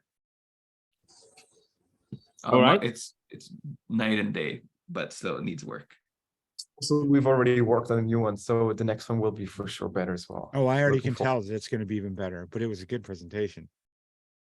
All right, the research, 3, 2, 1, let's go. It's hard to tell with this one. Yeah, it's hard to tell. Yeah, I'm gonna give it a 4, but it would most likely be a 3. It's hard to compare, you know? All right, so shall we begin, Chris? Yeah, you know, I like it. I've seen a lot of things that are in kind of like the electronic medical record space and any of these kind of tool sets that are there, but I like how this is focused on nursing, right? And nurses. I mean, it's a huge market. I think it's very, very important. I also love, I mean, the presentation itself was probably the best put together presentation of the evening, right? Like from slide to slide, it looked very good. It looked like each slide came from the same presentation, which again is oftentimes a challenge. I know that we were made aware that, you know, you perhaps don't have the most well-endowed English skills, but I understood every bit of that. I want you to know that even though you're not English as a primary language, I still understood it. And that's the key thing, so I'm proud of the fact that you were able to take time and get your pacing right in order for somebody like me to understand it. Now, having things like, there's some things that you probably have that are key highlights that don't stand out, such as how many people you already have inside the platform, how many schools you have relationships with. These are things that are very, very important. And if you have them, we want to tell people about them, right? These are hidden gems that you most likely have that you're just not putting to the forefront. So we want to solve for that for sure. And then, I like that you have so many team members, to some degree, but I also don't like that you have so many team members to some degree, because, like I'd like to see their faces versus the little animated things. So if there's photos of those people, let's put them in there. I liked how you drew attention to the kind of other people that are in the market. I think it's just, I'm being nitpicky. I got a bunch of things that I want to pick at, but overall you did very good. Right. So I'm proud of the work you're doing. I think keep it up. I would like to do some more research, and I'll probably ask you in office hours who the actual competitors in your market, so I can actually see comparison wise. But under the circumstances, you did a great job. Thank you. Thank you so much, Chris. Alex and Jean, please interpret later, because this privately feedbacks in Korean language. So Tyson. It was a very big improvement. I also agree. The slides, they're much simpler. So they're very easy to follow. They follow the standard format that we are used to seeing from high quality pitch decks. The reason I gave, so I think I get the idea for Japan market. I think you changed it more to focus on US. So Japan market would be really, really tough. So I think, following on the US market first, I think is probably better strategically. Then you can come to Japan after that, once you have that credibility of being in 2 different countries. For the research, I did want to know more about the competition. My thought was, there's other people doing this, And I guess what I wanted to know is, why are you better than them? But it seems like it's not very deep tech. So I know there will be other companies in it. So I kind of want to know, like, why is yours special?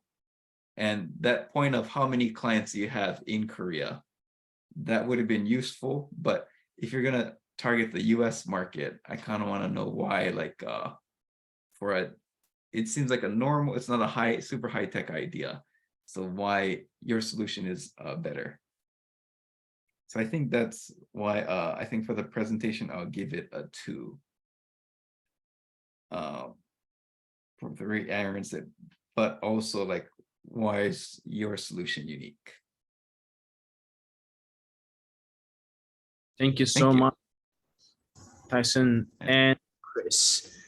Congratulations, everyone. So we've John Park is here. Retail Lagoon is the last one, I guess. Is this? Yes. We are on time, right, Yuri? Everything is cool. Alex? Yep. Jin? Yep. I think we're doing good time-wise. Okay. John, you can share your screen and good to go. I'll here. Okay. Jin and DK, I will remove you. Okay, cool. John, the stage is yours. Yeah, so in advance, we're in the middle of facelifting our English presentation material right now. So some slides are pretty lousy. So I seek your understanding in that regard. I love the disclaimer, buddy. So you already get some points from me for that. Thank you. Thank you. Okay, so I'm John Park. I'm a co-founder at Retail Lagoon. We are a brand accelerator for Korean cosmetics brands. So we're targeting the Korean cosmetics export market. It's a very promising market, grew by around tenfold in the last 10 years. And the domestic market is very saturated. So a lot of brands are turning to selling to overseas regions. But obviously there are a lot of pain points, localization, finding buyers, trade procedures, a lot of that. But the main problem that we think is the biggest and we're focusing on is the sales cycle, the length of the sales cycle. You know, finding buyers and establishing trust it can take anywhere from 6 months to 12 months. So what we do is, for buyers, we give them the opportunity to source new up-and-coming Korean cosmetics brands. And for brands, we shorten their B2B sales cycle. We basically take their products and then ensure that they can perform a go-to-market very rapidly in foreign regions, Japan, Singapore, India, Indonesia, and Thailand. So our services, we act as an overseas distributor for brands, and we run a line of K-beauty stores called Beauty Lagoon. We have one in tourist-heavy locations in Korea and are planning to open ones in Singapore and Jakarta, for which we have incorporated just now in Singapore. So this is our pool. We have around 85 brands and a vast network of overseas distributors. So with this pre-established network, our proposition to brands is that you work with us and we will basically shoehorn your products into a certain region within 3 months. So as far as stores, so that's the B2B part just now. And we have a line of stores that allows brands to use as like the B2C test bed, as I mentioned. And in development, we have basically an Alibaba.com for cosmetics products for B2B trading that which we developed an MVP for, and we're testing with a small number of brands and buyers, just so that we can scale better in the online space as well as what we're doing in the offline part. So business model is simple. We take retail margins on the offline side, and once the platform is up and running, the online platform will be taking sales commissions over there. So I'm going to be honest, there are a lot of companies that do the same things, but our main advantages is our large pre-established network of buyers and our guarantee that you'll score first sales in the target region within 3 months, and price competitiveness. We don't impose any recurring charges. So we're targeting a market size of around $45 million, which correlates to the small to medium K-beauty brands that are targeting overseas regions. Scale-up plan is simple for us. It's just we onboard more brands and buyers, and in the long term, we plan to expand it to different product categories such as foods and pet goods. And just as an addendum, we have our own private brand, which we already have established sales channels for. It's a lineup of skincare products. So I know you might ask if this might, if we're basically posing a competition for the brands that we're working for.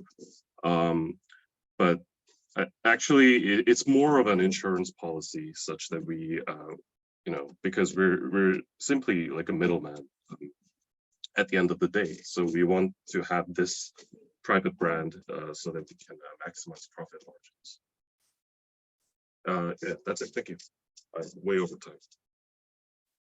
It was still engaging, right? I wasn't keeping track of the time, so that's a good thing. All right, you can stop sharing the screen, John, and then we will dive into the feedbacks. All right, mentors. So the idea first. 3, 2, 1. Let's go. Man, this is rough. I'm gonna give it a 4, even though I'm confused a little bit about some of it. So that's promising. Okay, and presentation. 3, 2, 1. 4, 2. All right, and research. 3, 2, 1. Cool. All right, Tyson, let's go. So yeah, I was kind of stuck on the idea as well. I think because you have traction, it made the idea go. I think it increased the rating of the score. But so I kind of get that. So from my case, I would say for the presentation, I gave it a 2 because it was overall, it hits a lot of the points I want to know. So it was, to clarify, it was a good presentation. One thing I wanted to know in that presentation is, so it seems like you guys are getting traction, you're doing good, but you also mentioned that there's competition. And so the thing that I really wanted to know, if you had mentioned this one thing, I probably would have, like if I was an investor, it would go from kind of interested to like, but really the team. Like, so like, because they're competition, why are you guys the best team for it? So I think that, I think that would have, and the reason I would give the presentation a 3, but I think if you're an investor who's kind of like here, and they're just like, well, these are the guys who can go global, and it's a marketplace business, and we're kind of hesitant about marketplace businesses, this is the team to do it. I also think, yeah, I don't think the private brand, I think I can see I get your point. I think if you kind of phrase it in terms of like, why are we the ones to like do the best? It's we're to have a successful brand. We have a team who understands these markets, so we can win the market. So I think that was my reason for the presentation as a 2, and also probably a more energy needed as well. Like, but you did address a lot of the questions I had in my head as we went on. So I thought that was a good point. Yeah, so I just leave it at that for now. If I get any other points, I'll mention after Chris. Thank you. Tyson, Chris. I think my pal Tyson nailed it, right? The moment that you present positive things in one bucket, like, you have to now actually answer for it in another bucket. Just like this, when you presented the idea that there's competition, first of all, being the first to market isn't necessarily a good thing. Investors consider that to be the most expensive proposition, being the first to markets. Having competition proves that there is a market, right? So when you bring that up, then we need to determine what makes you better than them. What is that key differentiator? Now, one thing I'll say, John, throughout the entire process is as an individual presenting and as a company, I would argue that you have tremendous self-awareness, right? So as a company, you know where you kind of fit into the ecosystem, why you've made the decisions that you're making, why you make the assumptions that you make. You were very clear about a lot of that stuff, right? So in essence, there was a lot of confidence that went throughout the process of your presentation, you know, but not necessarily understanding where you fit in the entire Korean landscape is something that's problematic. It's just going to cause you to get more questions from any potential investors. So we want to make sure that we touch on some of those bold points and leave them in there to guarantee the second meeting. Remember, the whole point of these presentations that are smaller amounts of time, anywhere from 60 seconds to 3 minutes, is to get you the next meeting. The likelihood of anybody ever writing you a check in a first meeting is low, right? It doesn't matter if you're the best presenter in the world and you've got amazing graphics and you've got Steven Spielberg creating your presentation. None of that matters. What matters is to get to the next meeting, as opposed to trying to get people to say yes. Let's make sure we eliminate all the reasons why people could say no based on the 3 minutes of time, or in your case, a little bit longer that we spent with them, right? I think you're on the right track. You know, I guess at the very end, when you started presenting this kind of product that you have, like, it sounds to me that you have a couple things going for you that establish that this is part of a real brand already, right? You know, which is a key factor. I need to understand where that fits into the dichotomy of your entire presentation a little bit more. Does that mean you actually have products that are rolling off the shelf that are physical? Does that mean you have retail locations and this is kind of a retail arbitrage? Is this a lead generation model? There's several questions I have, but I know that you have something real underneath it that has already proven up some success, which means that your team is going to be one of the most important things for any investor to look at. Tyson nailed it right away, you know, in that regards. And I'm confident that in order for you to get to where you're at right now as a company, you have to have a pretty badass team. So we need to make sure we tell that story in this equation. When it comes down to energy and everything like that, you know, I would agree that, you know, you kind of had kind of an even keel, and oftentimes that's better. Like, look at me. I use my hands for everything. I'm all over the place in that. Some people don't like that stuff. You maintain a clear tempo throughout, but you actually are talking about some cool things. And I didn't need to know much about the Korean makeup and cosmetic market to understand that this is unique. Now, one of the things that as an American, I don't think of Korea as the place that good makeup comes from. That's just ignorance on my part. Not necessarily the fact that it's not the case. We just assumed that France is where this kind of stuff come from, or, you know, Lancome, things of this nature.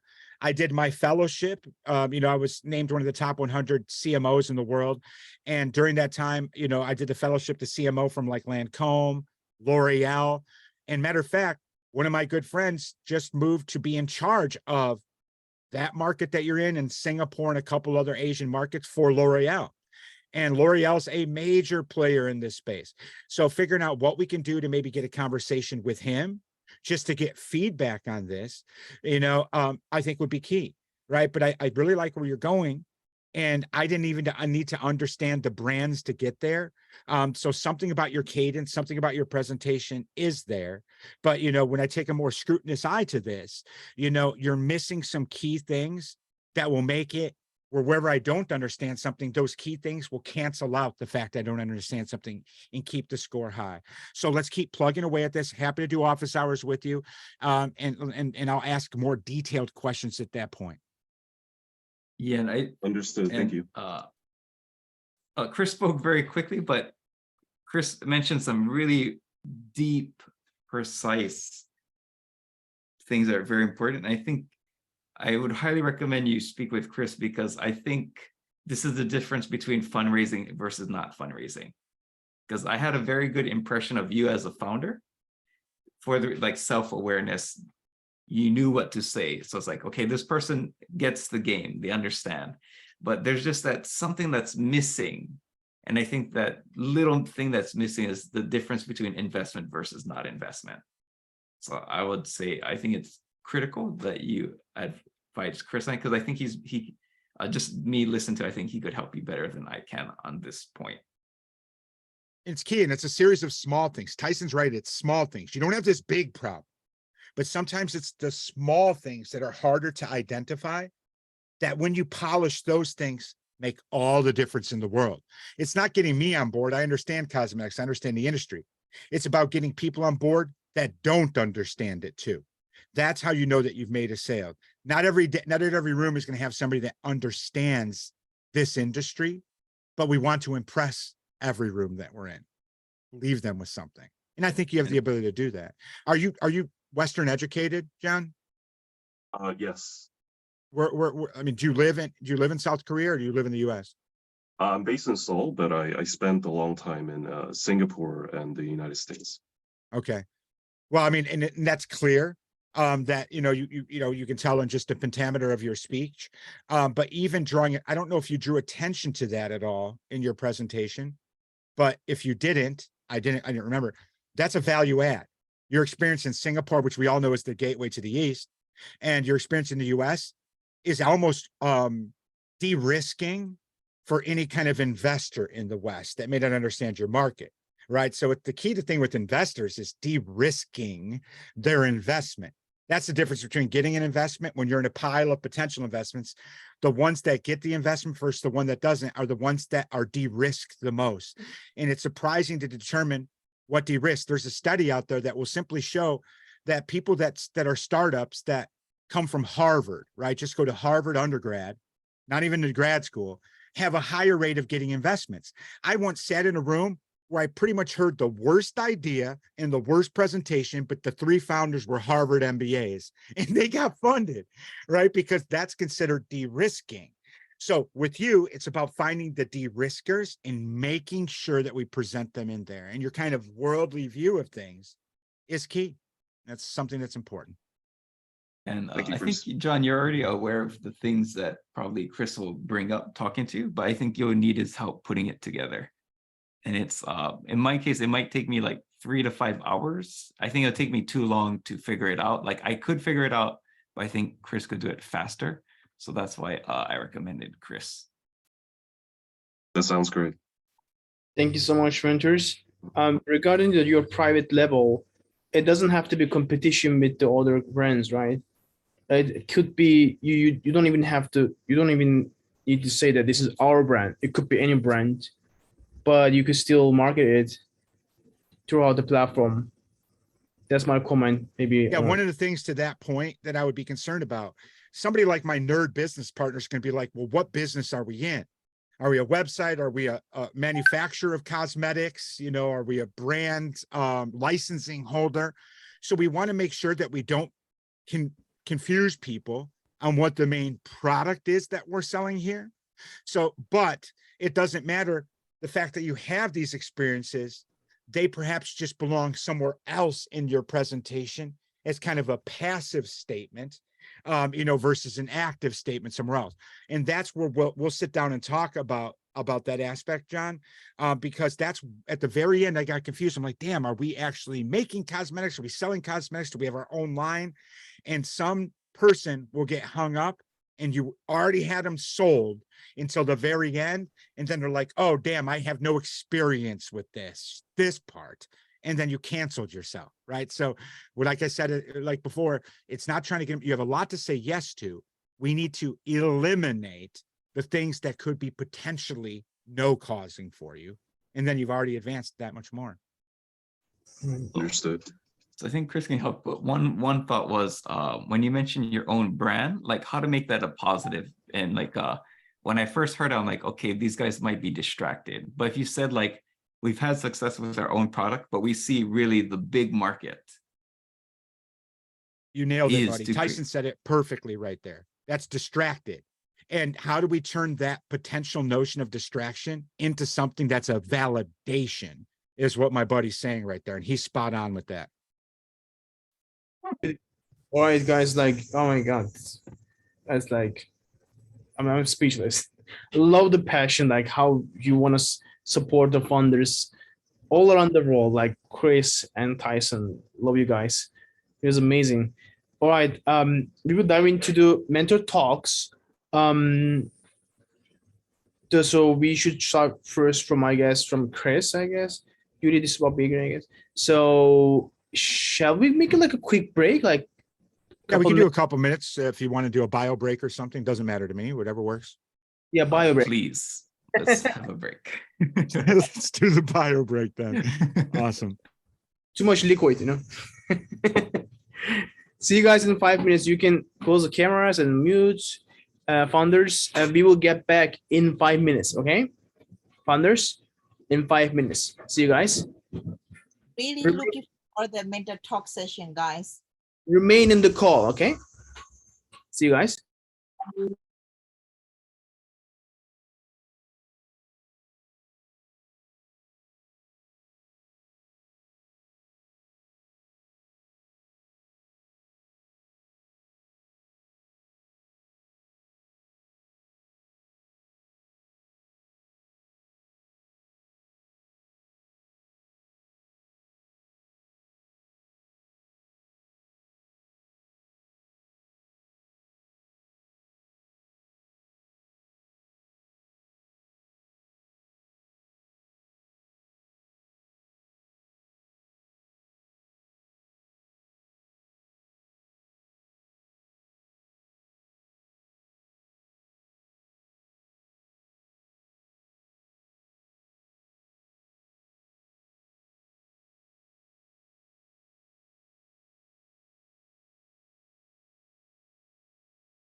All right, guys.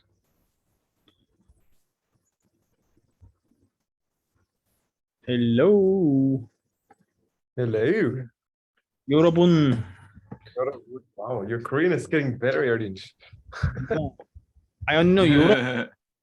알았어. 알았어. It's a little rude, maybe.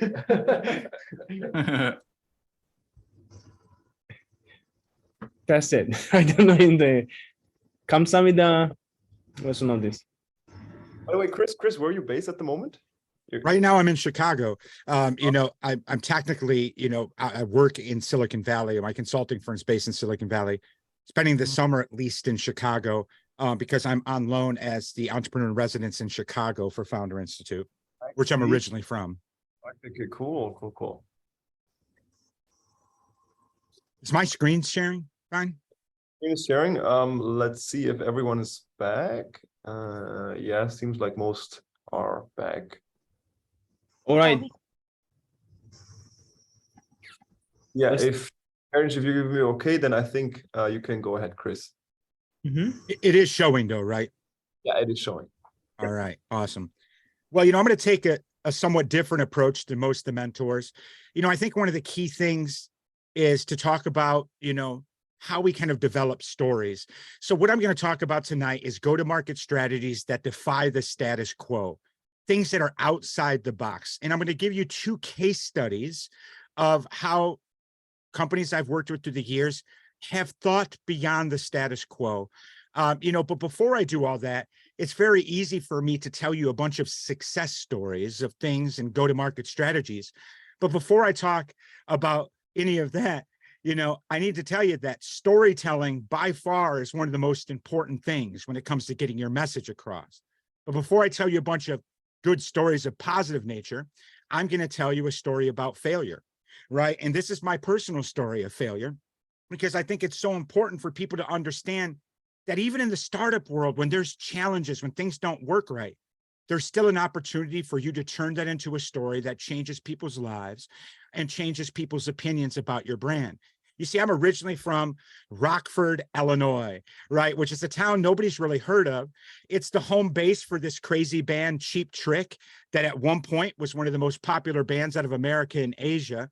A lot of people know my hometown from this movie called A League of Their Own about the Rockford Peaches. But what people in the US know about is that this is one of the most crime-riddled cities in America. Now, why I bring that up, yes, it was part of my upbringing, but both of my parents were special law enforcement personnel. My mom spent time working in federal law enforcement. My dad is a hostage negotiator. And when I was growing up, you know, here's me, whenever your parents are both in law enforcement, there's no question without any doubt that I wanted to be an astronaut. You see, I'm sure they thought I wanted to be a police officer as well, but truthfully, that was probably what led me to want to be an astronaut. Now, I got very involved in the space program when I was very young. My first involvement with NASA when I was 10 years old, I was part of the SAR-X program.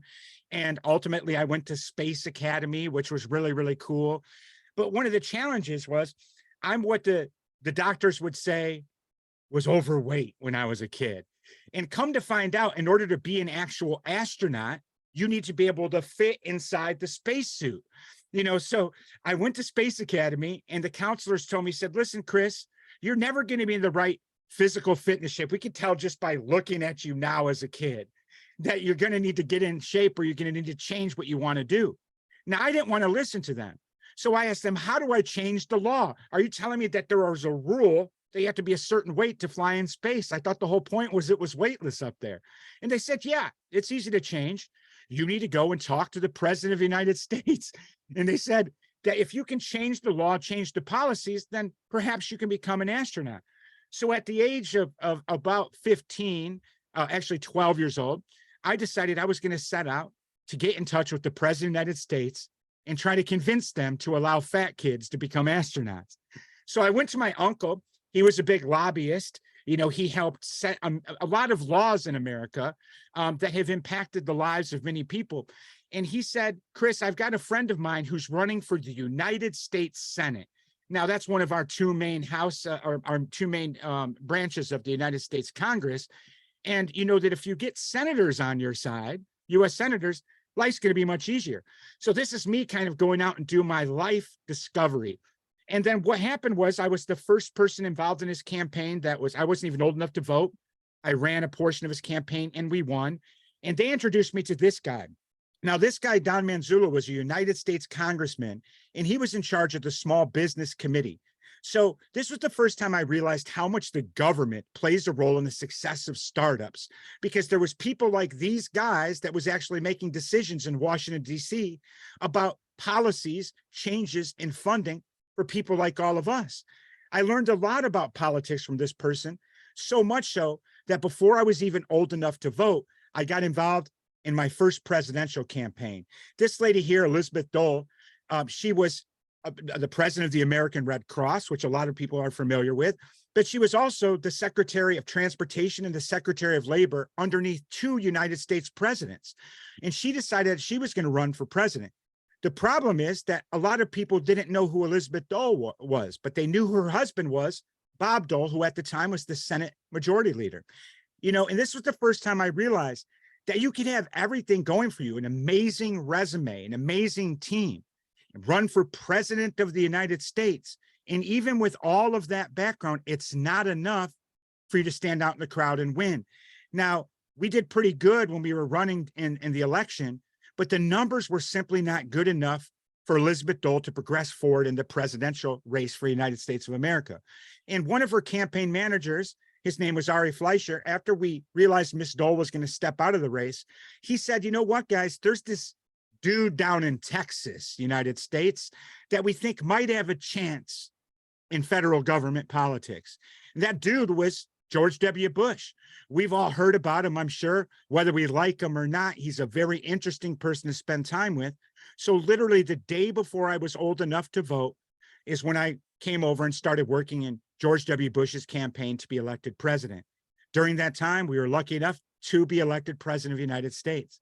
So by the time I was 18, I got to spend time with this president and learn about society from a different lens and meet people and understand problems that need solutions from a different lens. Now, to be working for a president before you're even 20 years old is a rare thing, but to spend that much time understanding human beings and what drives their decision. There's no difference between going out and getting somebody to vote for you than there is getting somebody to buy your product. It's about relating to people. And George W. Bush did that very well. Now, politics became my thing. I got involved with everything. In this picture, matter of fact, I think it's one of the later pictures. I'm with the ambassador of Japan for Japan right now, Rahm Emanuel. In one of these pictures, you'll see. But these were all the biggest people in the news and media in the Republican Party, which just happened to be the party I worked in at the time. I was in every newspaper, the young kid that's doing all these things in politics and all of that. But that didn't really matter because I came across something that I could not fix, I could not solve. You see, in politics, I was known as the person that would be able to come up with the go-to-market strategy for the people that were running for office, much similar to coming up with a go-to-market strategy for your startups. But I got a call one day from back home. I was probably 24 years old at this time, and the call came from my mother. And you see, I'm 50% Sicilian, Italian.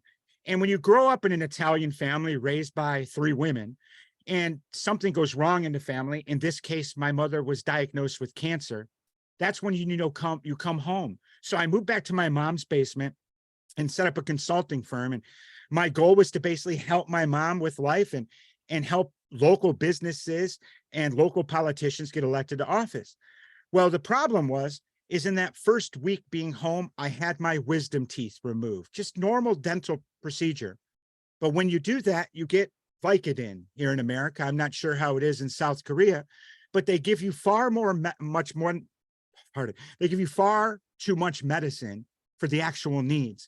So I did about 2 months worth of Vicodin pills in 2 weeks. Now, generally, when you do that, one of 2 things happen. You either die of an overdose or you come out of it addicted. And to be quite honest, I came out of it addicted, which means I didn't die, which is a good thing. But during that process, my mother died. Now, my mom was a pioneer in law enforcement. She was the first person to be a female detective. You know, she is the one who fought for equal rights for women in law enforcement. And when she died, you can see in this article right here where they remembered her for being a pioneer in law enforcement. But if you look closely in the article, you'll see that her son, me, was arrested at the funeral home for my drug addiction. So here it is. I had all this treasured career. I did all these great things. And at the time they're honoring my mom, I'm being arrested to the point where there's an article about my failure inside an article honoring her. Now, when something like that happens, you really don't know how to handle it. You know, you've done wrong by a lot of things, but you go into a dark place. And ultimately, a judge who got me, or that I helped get elected my first race in politics, he put out a warrant to have the police come find me.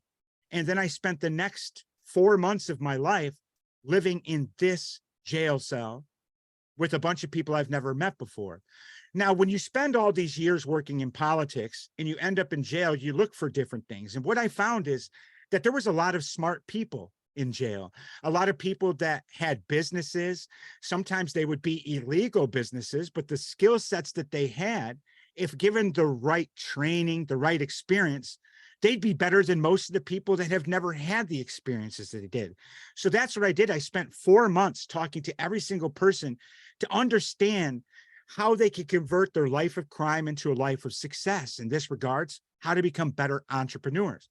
Now, the interesting thing about it is some of the smartest people on earth I met during my time in jail. But you see, one thing that was very clear to me is that a lot of us in business spend so much time talking about all of our victories, the things that make us look good. What I'm here to tell you is that all of the great success comes from how you react to your failures, not just how you celebrate victories. And that is something I had to learn the hard way. Now, ultimately, when you go to jail as a Republican, you come out as a Democrat. And Tyson, here's me with the ambassador to Japan, the second photo in, the governor of California. I spent the next few years getting Democrats elected to office, helping start new businesses and initiatives. I got this lady to be the first female elected in 100 years in a town that normally elected only men. I spent 3 terms in public office myself when everyone said it was impossible with the failures I had in my life to be taken seriously. I was taken seriously so much that I was in public office. There's a BBC special about me that talks about all these failure points. But the greatest thing that came out of it was the understanding of how business works. And I had to learn it through the lens of politics. Ultimately, what I realized is that people do not like to be sold at all, but people love to buy. And if people don't like to be sold, but love to buy, well, then how do you make the sale? Well, you do that by relating to your customers. And a lot of you tonight have some of the most relatable things, whether we're stopping national disasters, whether we're helping people translate their favorite K-pop, whether we're pushing positive cosmetics into people's lives. These are all things people can relate to. We like to say relating to your customers. In politics, we'd call it relating to our audience. And nowadays, it's about relating to your stakeholders. And that's where storytelling plays such a significant role. So I needed to figure out a way of how to teach the skills that I learned getting people elected to office to business leaders and helping getting their businesses launched into public. So I came up with this program, this idea called Core Brand Strategy, which I consider to be 4 requirements for your company's go-to-market strategy to matter. Now, the first one is the concept, right? That's what CORE is. It's an acronym. In politics, this is the campaign. This is the politician. But in your business, it's your ideas, your branding. You can see how you present. All of the kind of superficial aspects is the concept of your brand. Once you are very clear about what your concept is, your initial brand story, that's when you start developing your offers. Now, in politics, this would be the issues that we're running on, the platform, what we are telling society that makes them want to vote for us. In your business, this is what you're selling, right? Now, what people need to understand is everything is a sale, even before you have a product that you're selling. If you put up a website and you ask people for their email address to sign up for your newsletter, in essence, you are selling them on the idea that if they pay you with their email address, you will then give them the product of your newsletter to update them. Everything's an offer, everything's a sale. Once you're crystal clear about what your concepts are, which a lot of you are this evening, once you have a fairly good understanding of what your offer's like, and my pal Tyson drew attention to some gaps in some business models tonight that people need to work out. Once you have those things worked out is when you start looking at the relationships that you need to get there. In politics, this would be the people that are going to endorse us, whether it be students for George W. Bush, Asians for Barack Obama. There's these interest groups. In business, this can be influencers, this can be leaders of industry, it can be other organizations, like I heard many of you tonight talking about schools. Even when we're talking about the nursing thing, you have all these relationships, but they were absent from your presentation, because relationships matter. Because once you have a concept, once you have an offer, once you have your relationships, then you actually have something to start telling society about. Then you have something that is worth marketing, worth doing public relations. I call this exposure. Core: concept, offer, relationships, and exposure. In politics, we like to get free media. We don't want to spend money on Facebook ads. We want to do things that are newsworthy to get the news and the press to talk about us. So how do we create something that's newsworthy? How do we create something that is emblematic of a good go-to-market strategy? Well, what I realized is that unique go-to-market strategies all require vision. What do I mean about vision? Well, you can be successful completely without having vision, but I can tell you it will not matter. What do I mean by that? How do I define success? Well, the first level of success in your business is short-term success. This is fairly easy to get. You really don't need much to get there. Influencer culture has taught us this. You need to have an idea. It doesn't necessarily even need to work. You need to have something to talk about, a place to talk about it. And in that situation, the only person that needs to win for you to have short-term success is you as a brand. But when you want to get into having long-term success, you can't just get by with an idea. You need to actually solve a problem here. Okay, you need to be able to prove that. You need to have a sustainable business model where your advisors aren't necessarily concerned. Is this going to be something that's going to last beyond just a month? And then you need to have a large enough market, a market that's large enough to matter, but small enough to gain. And in this situation, you really need to have two wins: a win for you and a win for your stakeholders, a win for your customers, which means the customers need to be satisfied when they buy your product. Okay, it's not just them, the idea that they bought it, but they need to like it in order for you to have long-term success. It needs to solve a problem for them. That's the key difference between short and long-term success. But then people come to me all the time, Chris, and said, listen, I'm going to change the world with my idea. I've heard that so many times, and many of the people I've worked with have. But what does it mean to change the world? That's a whole different level of success. In order to change the world, you need to have vision. The difference between an idea and vision is a clear pathway of taking your idea, getting it to market, and vision requires you to satisfy and help people beyond the customers that you initially intended to make an impact on. So not only are you having a sustainable business model and solution, you're actually solving problems here to change the world. But the key differentiator for changing the world is that you have three wins: a win for you as a brand, a win for your stakeholders and customers, but a win for the world as well. That means your competitors, that means people that are in your industry before you. And I'm going to tell you some examples tonight of how we created some scenarios that ultimately moved and changed the world. Now, where all of this intersects, where your vision crosses paths with go-to-market strategy, is story creating. I mentioned earlier the idea of how important storytelling is, but some of us don't necessarily have stories yet to tell. So that's when we have to create something to sell. This isn't lying. This isn't making things up. This is finding the right story to tell. And I'm going to give you two examples of some stories we created. Case study number one. This is how we went in a matter of 1 week from having an idea to being in the room with President Bill Clinton, getting his endorsement. Now, Bill Clinton, with his Clinton Global Initiative, is popular even after he was president, but this is how we did it. This client came to me and he said, Chris, he's a doctor. He owned a surgical center in Chicago, Illinois. And he said, Chris, you know, in the end, we need to get more customers. In his case, the customers were patients. But those patients weren't the ones who traditionally paid the bills. You see, although we have kind of a messed up healthcare system in America, private insurance and public insurance are generally the things that pay for surgery. And what he said to me, Chris, is that, you know, the smallest portion of our customers are people that pay cash, right? People that come in and actually put $10,000 US down to have a surgery, $50,000. Very low barrier of entry because these people already have enough money. He said probably the most common people that come in, their bills are paid for private insurance. But here's the problem in the US. In order to have insurance cover your surgery, you oftentimes have to make a co-payment. And sometimes this co-payment is too expensive for people to pay. So they may need a $50,000 surgery, and all they need to get is to pay $2,000 US. And then the other $48,000 would be paid for by insurance. But what happens when they can't pay that amount of money? Well, they don't get their surgery and their lives don't get better, and they don't actually go on to be productive members of society. But the saddest group is the people that have everything paid for by the government. These are people that don't necessarily have an income, but they're on public aid and public support. So that means they didn't have to worry about co-pays. They didn't have to worry about having cash.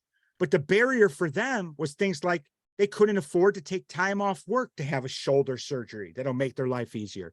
They couldn't afford, let's say, the transportation to the surgical center. The barriers were very small, but it was the same challenges for people that couldn't afford the copay. So what we were doing is we were spending a lot of money on marketing campaigns to get people into this surgical center. So what I instructed our client to do was to add up how much money we were spending on marketing, public relations, and ads to get new customers. And we were shocked when we found out that all the money that we were spending on marketing was actually more expensive than if we paid for all of these copays and if we paid for all of these barriers for people. And when we eliminated the barriers with the small amounts of money, that means my clients got all of the insurance money in, and thus the goal was met. Well, how are we going to do this? So we sat down on a Monday and we created something we called Project Hugs. This was a marketing campaign helping uninsured get surgery. And what our goal was to kind of raise some money to help pay these gaps, pay these co-pays, pay these transportation, eliminate people's reasons for not getting into a healthy position. On Monday, we put up we created the logo. Tuesday, we put up this simple website. And on Wednesday, we put out a press release asking for people that wanted to be advisors and ambassadors. Very important, because what happened during that process is one of the people that reached out to us happened to be one of the directors from the Clinton Global Initiative. And on Thursday, we got an invitation to come to the event with Bill Clinton and present this idea, right? So because we actually took a moment to think about who cares about the same things that we do, it got us an invitation to be in the room with Bill Clinton and present the idea. And on Saturday of that week, we joined Bill Clinton and we left that scenario with a $15 million commitment towards our cause and all of these people behind supporting it. Because by solving this problem that we have, we solve a problem not only for the government, but we also solve a problem for people that obviously need to get their lives back. And it was so impressive to some people how we were able to take this marketing campaign and actually turn it into something that drove business for my surgeon client.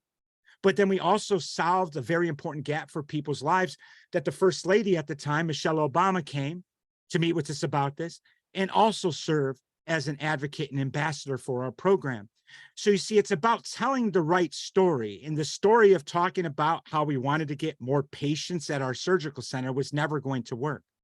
But a story talking about how we're eliminating the gaps for people to get their lives back worked so much that it got a president and the First Lady involved in the equation. Let me give you one more case study tonight. And this one is one of my favorites. You know, sometimes as we have businesses, we need to pivot, right? And sometimes we have to pivot at the worst possible time. Here's an example of somebody that pivoted when everything was stacked up against and how it changed the course of her future. This young lady came to me. She said, Chris, I would love your help getting my shoe store to have more business and more clients. Now, this company, Style Up Girl, was ultimately sold off and is now a very popular brand.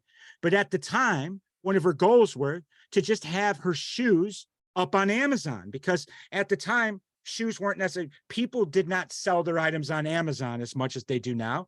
They would be selling them exclusively on her website. So she said to me, one of her main goals was just to even be on Amazon. So I said, all right, I'm going to go check out your website, see your shoes and everything. And this is the kind of shoes she was selling. They were like exotic. I was kind of scared of some of the shoes. Some of them had spikes. Some of them had a bunch of interesting accessories on them. And, you know, I'm like, how in the world am I going to be able to sell these shoes? Well, she told me a story. She said every single day when she walked to the office, she would walk by a person who was homeless in downtown Chicago, and he was holding a sign, and that sign said, "I need shoes." And it was clear he didn't have shoes on. So what Monica wanted to do is we wanted to create a marketing campaign for the holidays.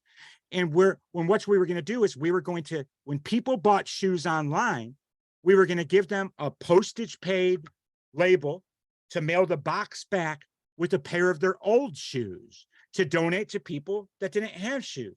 And we figured that we would come up with this idea, talk about it. She wanted to call it Happy Box. I don't think Happy Box was descriptive enough. So we renamed it to Give Back Box. Now, mind you, this was a go-to-market campaign. We were going to write a press release, do some Facebook marketing. We created a social media graphic that we put online at the time. This was the only marketing material we had. And we figured that we were going to draw attention to Style Up Girl by talking about this unique marketing campaign. We literally printed off the logo. We printed off some stuff and put it on a cardboard box. We have no proof of concept at this point. But what we realized is that we needed to pilot this. We needed to see if people would actually mail us shoes back. So we created this little insert to put inside the boxes of every pairs of shoes that she sold online. We found a local charity that was going to help us distribute it to various people that didn't have shoes. And then we sent our first boxes out. Now, I was a bit scared, right? I didn't think anything was going to happen. Then we got our first boxes in. Here's Monica and her business partner in one of my offices in Chicago. And these are 3 boxes. And there was a big box in the corner. So I opened up that box expecting to see weird shoes.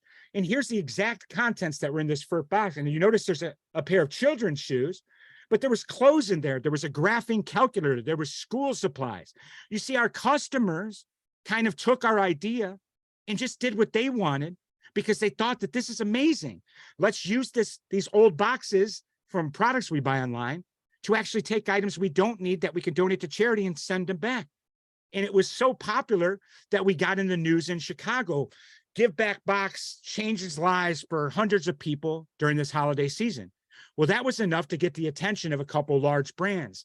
At the time, this website Karma Loop was one of the top fashion shops for people to go to in America. And they called us up and said, listen, we have a huge problem. We're mailing out boxes every single order, and we're getting a lot of negative feedback online for how much waste is from our boxes.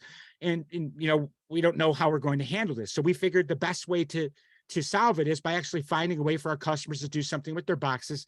They said that they wanted to do the next pilot with us. I thought that was great. Then we got a call from this company, Newegg. Now, Newegg is one of the top websites for people buying computer equipment at the time online. And they called us up and said, listen, we have a similar problem, but we have big boxes, computer monitor boxes and all this. How can we get involved? We want to do it. But here's one of the problems.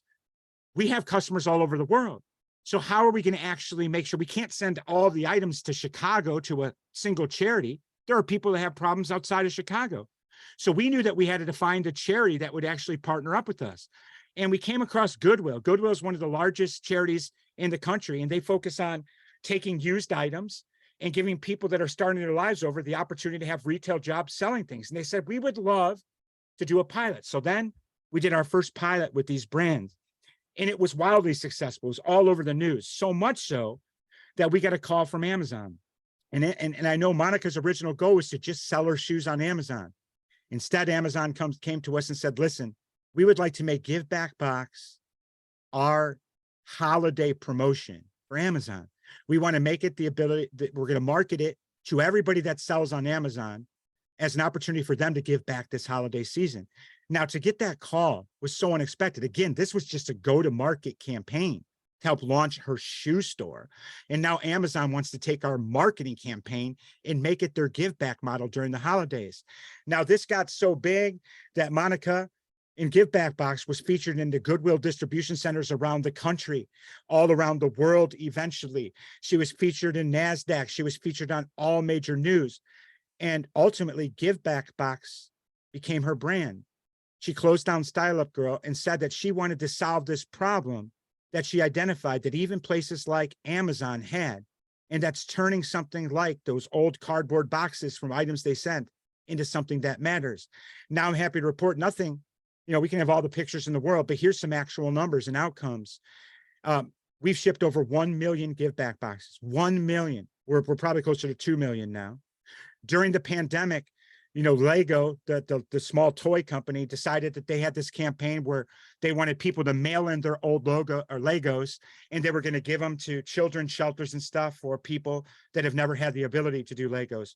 That was over 55,000 pounds of Legos alone. In 2022, as you can see, 1.4 million pounds of clothing was diverted from landfills and given a second life. And to put it in perspective, that's over 19 million pieces of clothing that were put through our Give Back Box promotion. Why these numbers matter so much is when she first started as a shoe store, she had a lot of competition. A lot of people sell shoes online. And all of these people right here, all these major brands in America ended up using Give Back Box as their give back model as well. So it was our marketing campaign to show people that marketing can be done a different way, ended up being the brand that all of these companies use when they're giving back to society, which is just a remarkable thing. And as you can see, some of them are shoe companies themselves. Her competitors originally now became her clients. And I think these things are very important. But one thing I notice about great leaders is that they're authentic. And Monica was authentic about her goals. The doctor before it was authentic about his goals. Authenticity is the new disruptive. So many people come to me and say, Chris, we got this disruptive technology. Well, authenticity is unique enough in society to be the most disruptive thing. In 2021, my mother always told me that one of the smartest things we can do in business is to more or less surround ourselves with people that are smarter than us. 2021, I was picked as one of the top 100 chief marketing officers in the world. I spent 7 months with the CMOs of Facebook, Nissan, Ford, the largest companies, HP, and everything. And it was my unique approach to go-to-market strategy that even got me in that room. But it's because I focused on being authentic and doing things for the right reasons. I'll close with this. The most important thing you can do every single day as a startup leader is to wake up and make sure that everything you're doing that day, you're doing for the right reasons. You're going after customers for the right reasons. You're solving a problem for the right reasons. I did a lot of things in my early life for the wrong reasons. But what I know for certain is that when you do things for the right reasons, they won't end for the wrong reasons. So I really appreciate the time tonight. I look forward to do office hours. I've got about 30 more case studies to go through, and I'll make sure during office hours I pick out ones. I even have some from Asian markets.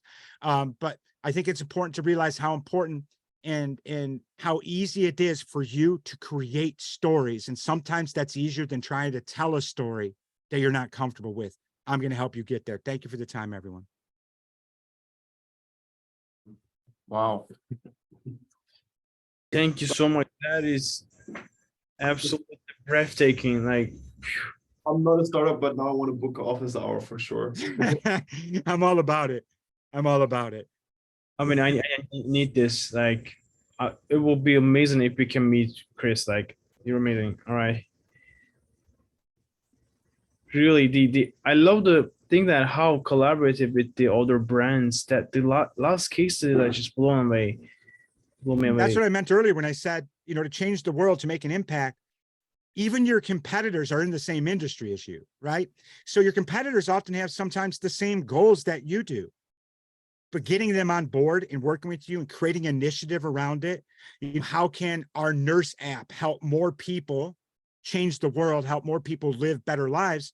Well, your competitors also agree with those same things. So if we can get them to support your initiative, they won't realize that they're helping to market you, their competitor.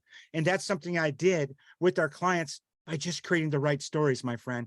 And after hearing everything from everyone tonight, there's a lot of good stories in here. We just have to make sure we're telling the right story. When you tell the right story, it changes the entire dynamic for you.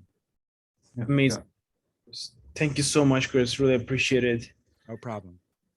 I thought since we have like 15 minutes remain before 1 p.m.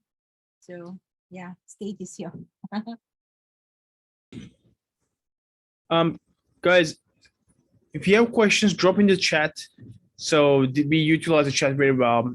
Chris can answer while Tyson's talking. All right. Also, we can also answer as well. If you have questions, drop in the chat. Tyson, stage is yours.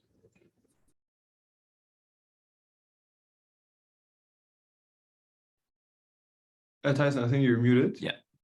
Yeah, Yeah. good. Thanks for that. That was a really awesome presentation. And I think one of the takeaways that actually would love, or Ernie, if you can, I'm not sure you can get later, but I do want, or Chris, I want to see that 4 points you mentioned, like on the go-to-market strategy. I think I will everyone most should definitely screen. share it with you, that the core brand strategy. Yeah, I do Yeah, it. And I I have a think- bunch of variations of it. I'll get it to you, my friend. I think everyone should screenshot that. And I missed it, but I think the key point is when you're growing your business, there's a lot of friction or gravity, things holding you back. And I think what Chris's presentation is really great at is there's a lot of forces kind of holding you back, but how do you get a lot of forces to push you up further? And it's really from just really being just kind of like a small business idea to, you know, one that could go global, or let's say take over the whole market, dominate the market. For my presentation, I'll focus a little bit more on the Japan market in general, but I want to give, but I think some of the contents does apply to other businesses as well. So the big one is, first question is, how do you prioritize your go-to-market initiatives at the beginning of the business? Yeah, so the biggest challenge, it's really, you have a limited amount of money and you have a limited amount of time. And so with those limitations, how do you prioritize what to focus on the beginning of your business? And so this is a concept called crossing the chasm. I think Erdink or Yuli, if you could just, I mean, just do a quick Google search and just you could link to an article on it. But when you create a new business or a new service, it's this is a graph of people. If you add it up, it's 100%. At 2.5% is the innovators who do new things. Then after that, you have the early adopters, where and the key point here, this is the early market, and I think most people here, I think except for like 1 or 2, are still in the very early market phase where you're trying to get your first customers or your first, let's say, first 50 customers. And so how do you prioritize with the limitation of money, time, also limitations with your product itself? It's really targeting the people who want the newest things. Or another one is, so people who want the newest things, or the other one is people, which I introduced, which was your minimal viable customer.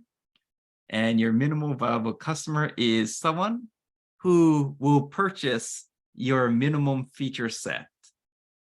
Because when you go to the mainstream market, businesses and people, they want complete solutions and they want complete convenience. They want the whole product, the whole solution. But in the early market, you really need to focus on who really wants it right now. And I see one mistake that a lot of startups make is that they focus on the early, or they focus on people who are early majority or late majority or even laggards when they're still in the early market. They're still developing their minimum features or just got done. So it's really choosing the right targets to sell to, I think, is a key point in how to prioritize your go-to-market strategy. And for those wanting to enter the Japan market, this concept was, I think, developed in by a US professor. I can't remember his name. But the problem they see often is that a lot of companies, they're able to get this market, but then they struggle to reach the mainstream market. And chasm means gap. And this is, there's a small gap here, and this is the gap that many companies fail. from going through the early stage market to the mainstream market. And it's really hard to go from the minimum features to the whole product. But for everyone here, I think you're still in this early market where you're still probably dealing with innovators or just with the early adopters. And so for those of you who want to target Japan, my opinion is that the early market is even smaller than what they propose, like 16%. I think it could be even less than 10%. So I think when you think about Japan, Japan is really a country where they want complete solutions and convenience. And the tricky part with entering the Japanese market is the government, some big corporations, they'll say like, yeah, we love innovation. Let's do some open innovation projects. But a lot of it is just PR. Like, you know, like if you, I don't have the numbers, but like how many of them actually adopt something? It's actually much lower. So it's really, so before entering the Japanese market, the corporations in Japan, they're loaded with money.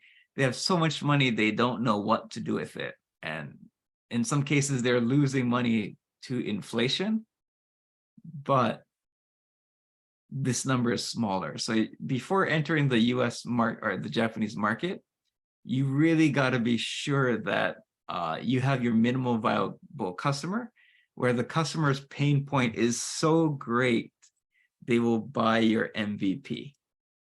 So that's the thing. It's who is your minimal viable customer, where they're going to purchase something that's just, you're still working on it. So don't get trapped in targeting the early majority, late majority right now. They're going to waste your time. They're going to waste your funds, especially if you have tech talent. They're expensive. You got to be careful. Next question is, so yep, so you really got to prioritize finding your minimal viable customer. And that's someone who matches your ideal customer profile, your ICP, who's the ideal customer, with your MVP. So this ideal customer will pay for this MVP. This other ideal customer will pay for this MVP. At this point, you need to generate revenue, generate traction. There are some exceptions if your business is more based on hype. But for a lot of you, I think majority of your business is not based on hype. So that's the key point. And the next step is with the innovators, your job is to get testimonials, case studies, feedback from the innovators, which will guide you to improve your product. And then you'll go back to, and so these are people, so I'll say the early adopters are those who like, oh, that's an interesting idea, but, and when you go to them like, can we do a POC? Ah, not right now. It means that the early adopters are interested, but maybe it's something in their company, maybe the budget is gone for this year and they have to wait to next year.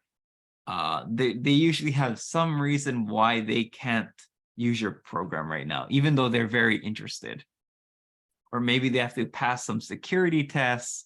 They need all these approvals. So with the innovators, you get the case studies, and then you provide these case studies to the people who showed interest, so they become early adopters. Because I'll show you a graph later. And for those of you, I think a lot of you are actually some of you are pretty lucky. I've spoken to some of you where the government, Korean government has given you money. They've given you support. And so I would say compared to the Japan Founder Institute, I think a lot of you have advantages over them, where you have the Korean government is supporting you. Whereas in Japan, a lot of them are supporting themselves. So use KOTRA, use other Korean government agencies to leverage their relationship with their Japanese counterparts. And for your Japan market entry, I think this could save you 6 to 12 months in getting proof of concept, POC.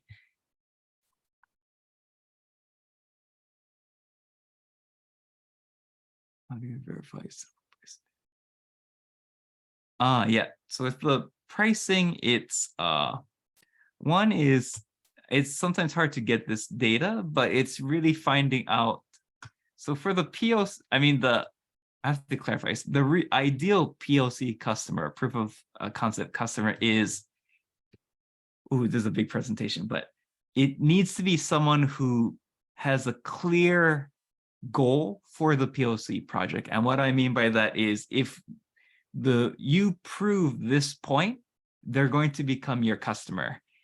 So it's so I think the first step to answer a question is it needs to be a client who has a clear use case and they can give you a KPI. One example, I'm trying to give from personal experience, but it's more just it's more like just like a work optimization. Like if we use your AI automation tool and it can reduce work by 30% for this area, we're going to adopt it in your company. Because it's going to replace our current solution. And so I find that, so I have some clients who do POCs with the government or Japanese corporations, and the Japanese corporations like, yeah, let's just try it out. And I would say in majority of cases, let's just try it out equals a waste of time. So when it goes back to your question of pricing, it's one is having a KPI, which will give you an idea of how valuable the project is to them. Because more importantly than them paying for the POC, which is just a small scale, it's really for them to pay for the large scale. So even if you get a paid POC for a small scale project, all that extra energy you put into it's not going to be worth it unless they actually use it. So to answer your question is by understanding the business use case, that will help you come up with value-based pricing for them. And yes, in your case, this is a real case-by-case question. But I hope, so I would say ideally it's based on the value you can provide, that's the amount you should charge. Okay. And also in your case, you need to have a very clear view of how much it's going to cost you as well. So based on what they need, you make a proposal of what your system or service can provide. And then if they're interested, and once you kind of get clear on that, then you can come up with the pricing, how much value is going to provide, how much time it's going to take you. Yeah, so definitely use Kotra. Like there's a couple of you who have gotten POCs with Japanese corporations due to Kotra. And so use that, because to do it by yourself is going to take you 6 to 12 months. And the other one is using Founder Institute, but also I think the next step after Founder Institute to enter the Japanese market is finding another accelerator that specializes in your industry. So I think the Founder Institute programs is going to be great because it's going to help you figure out your business model, which a lot of you don't have yet. And it's going to help you figure out your pitch. And so before you enter an accelerator, which is industry specific, I think Founder Institute will give you a huge advantage because you'll have a clear pitch and a much clearer business model. And it'll greatly increase your chances. So yeah, that's why I think it's good to go to Founder Institute, then go to a specific accelerator afterwards. And I've already introduced some of you to some potential accelerators in Japan to help you with that are free. And this is another big point. So it's the same graph again. So I'm just going to finish on this point. Is that you got the innovators, early adopters, early majority, later majority laggards. This was created by a Japanese company, which is based on, I think they probably got it from the US. But for the innovators, it's typically startups who can make decisions quickly and start using let's say your software service. Then in this case, they call it product-led growth, but basically your product is good enough where it's not really your sales, it's really just your product's good enough where they buy it. So that's why they meant by product-led growth. It's you could sell them as much as you want, but if they're not your minimal viable customer, then it doesn't work. So you just need to have the product that leads your growth towards the innovators. Then in that case, they'll tell your product's good, it solves their problem, they tell their friends who also run startups. And then for the early adopters, you need to do direct sales, meaning you need to reach out to them directly. You need to go to like a conference, trade shows, or in this case, for some of you, using Kotra. Kotra will provide the introduction that gives you that first connection to make the direct sale. But the problem you run into is in the innovators, usually it's the startup. So let's say the CEO can make the purchase decision, or there's less complexity, so they can purchase quicker. If it's a Series C company, later, even Series B, purchasing gets more complicated. But if it's early stage, like Series A, yeah, it's even B, it's people have more authority. But for this one, the challenge you get at early adopters is and the problem that companies you'll face, so now that you got the innovators, your first customers, you're trying to reach early adopters, the problem you're going to run into is that the person you're speaking to has no decision-making authority.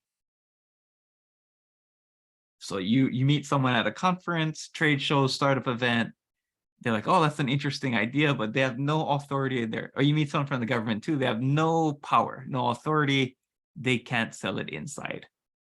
So that's why using someone like Kotra, where they can get you to a decision maker, will help you cross this chasm. So the first chasm is getting to the decision maker, or how to help the people who have no decision power make the decision. And so that's probably the one that a lot of you are facing right now. And that's why I mentioned using Kotra, or using another accelerator, which is industry specific. And for Japan, after the early adopters, you need to get other companies to sell your product. Zoom, 75% of their sales in Japan is through channel partners. Or I think 80% of Zoom is not direct sales. And that's the Japan market for you. Cool.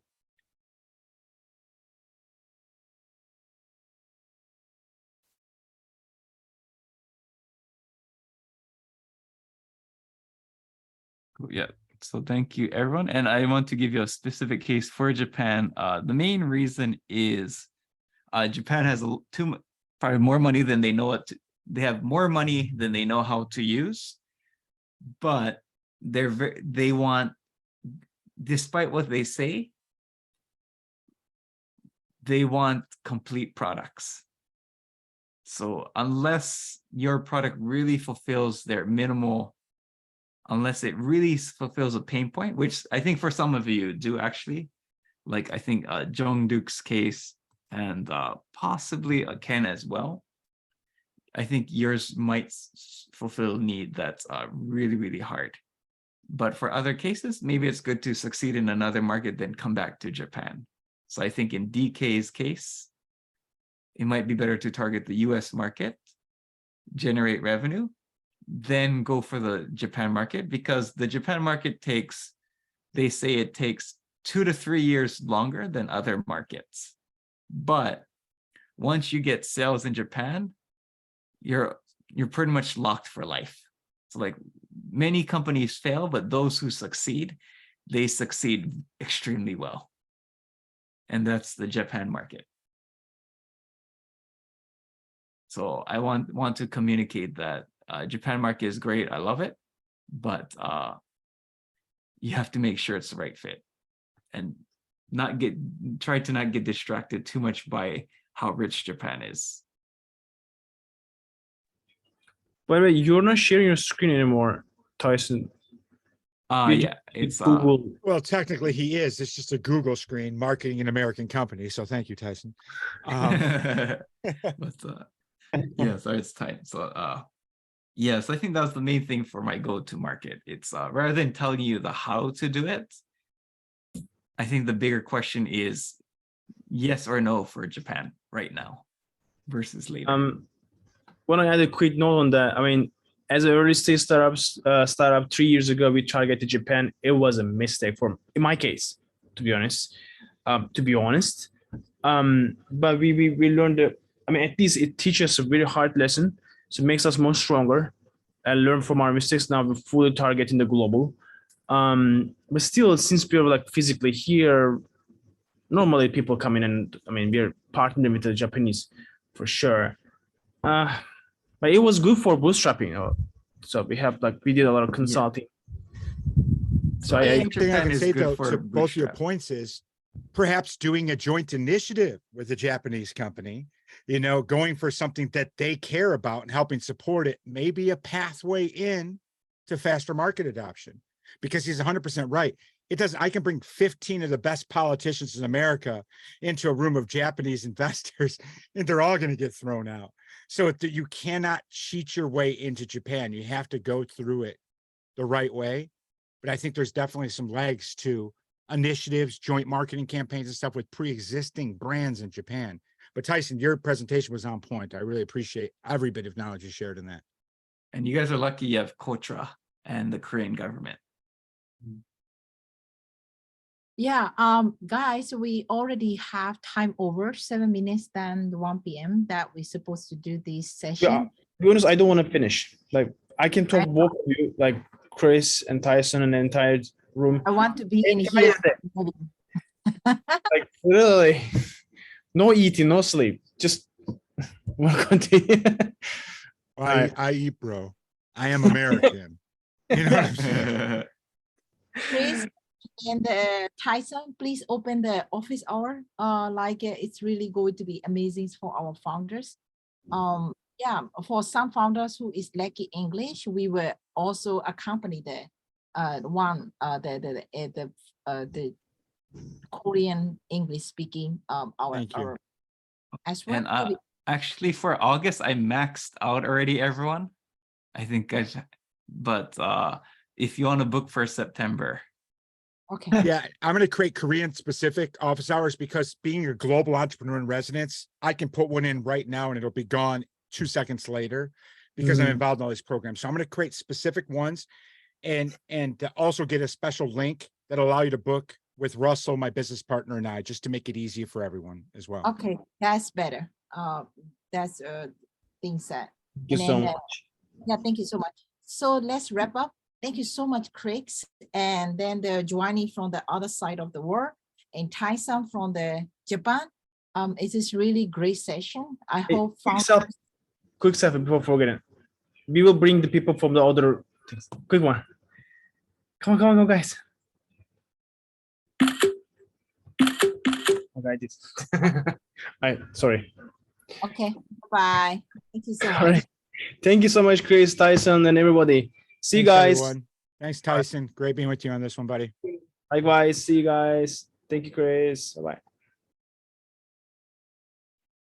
Alex, can you stop recording? Yeah, I will stop recording. All right.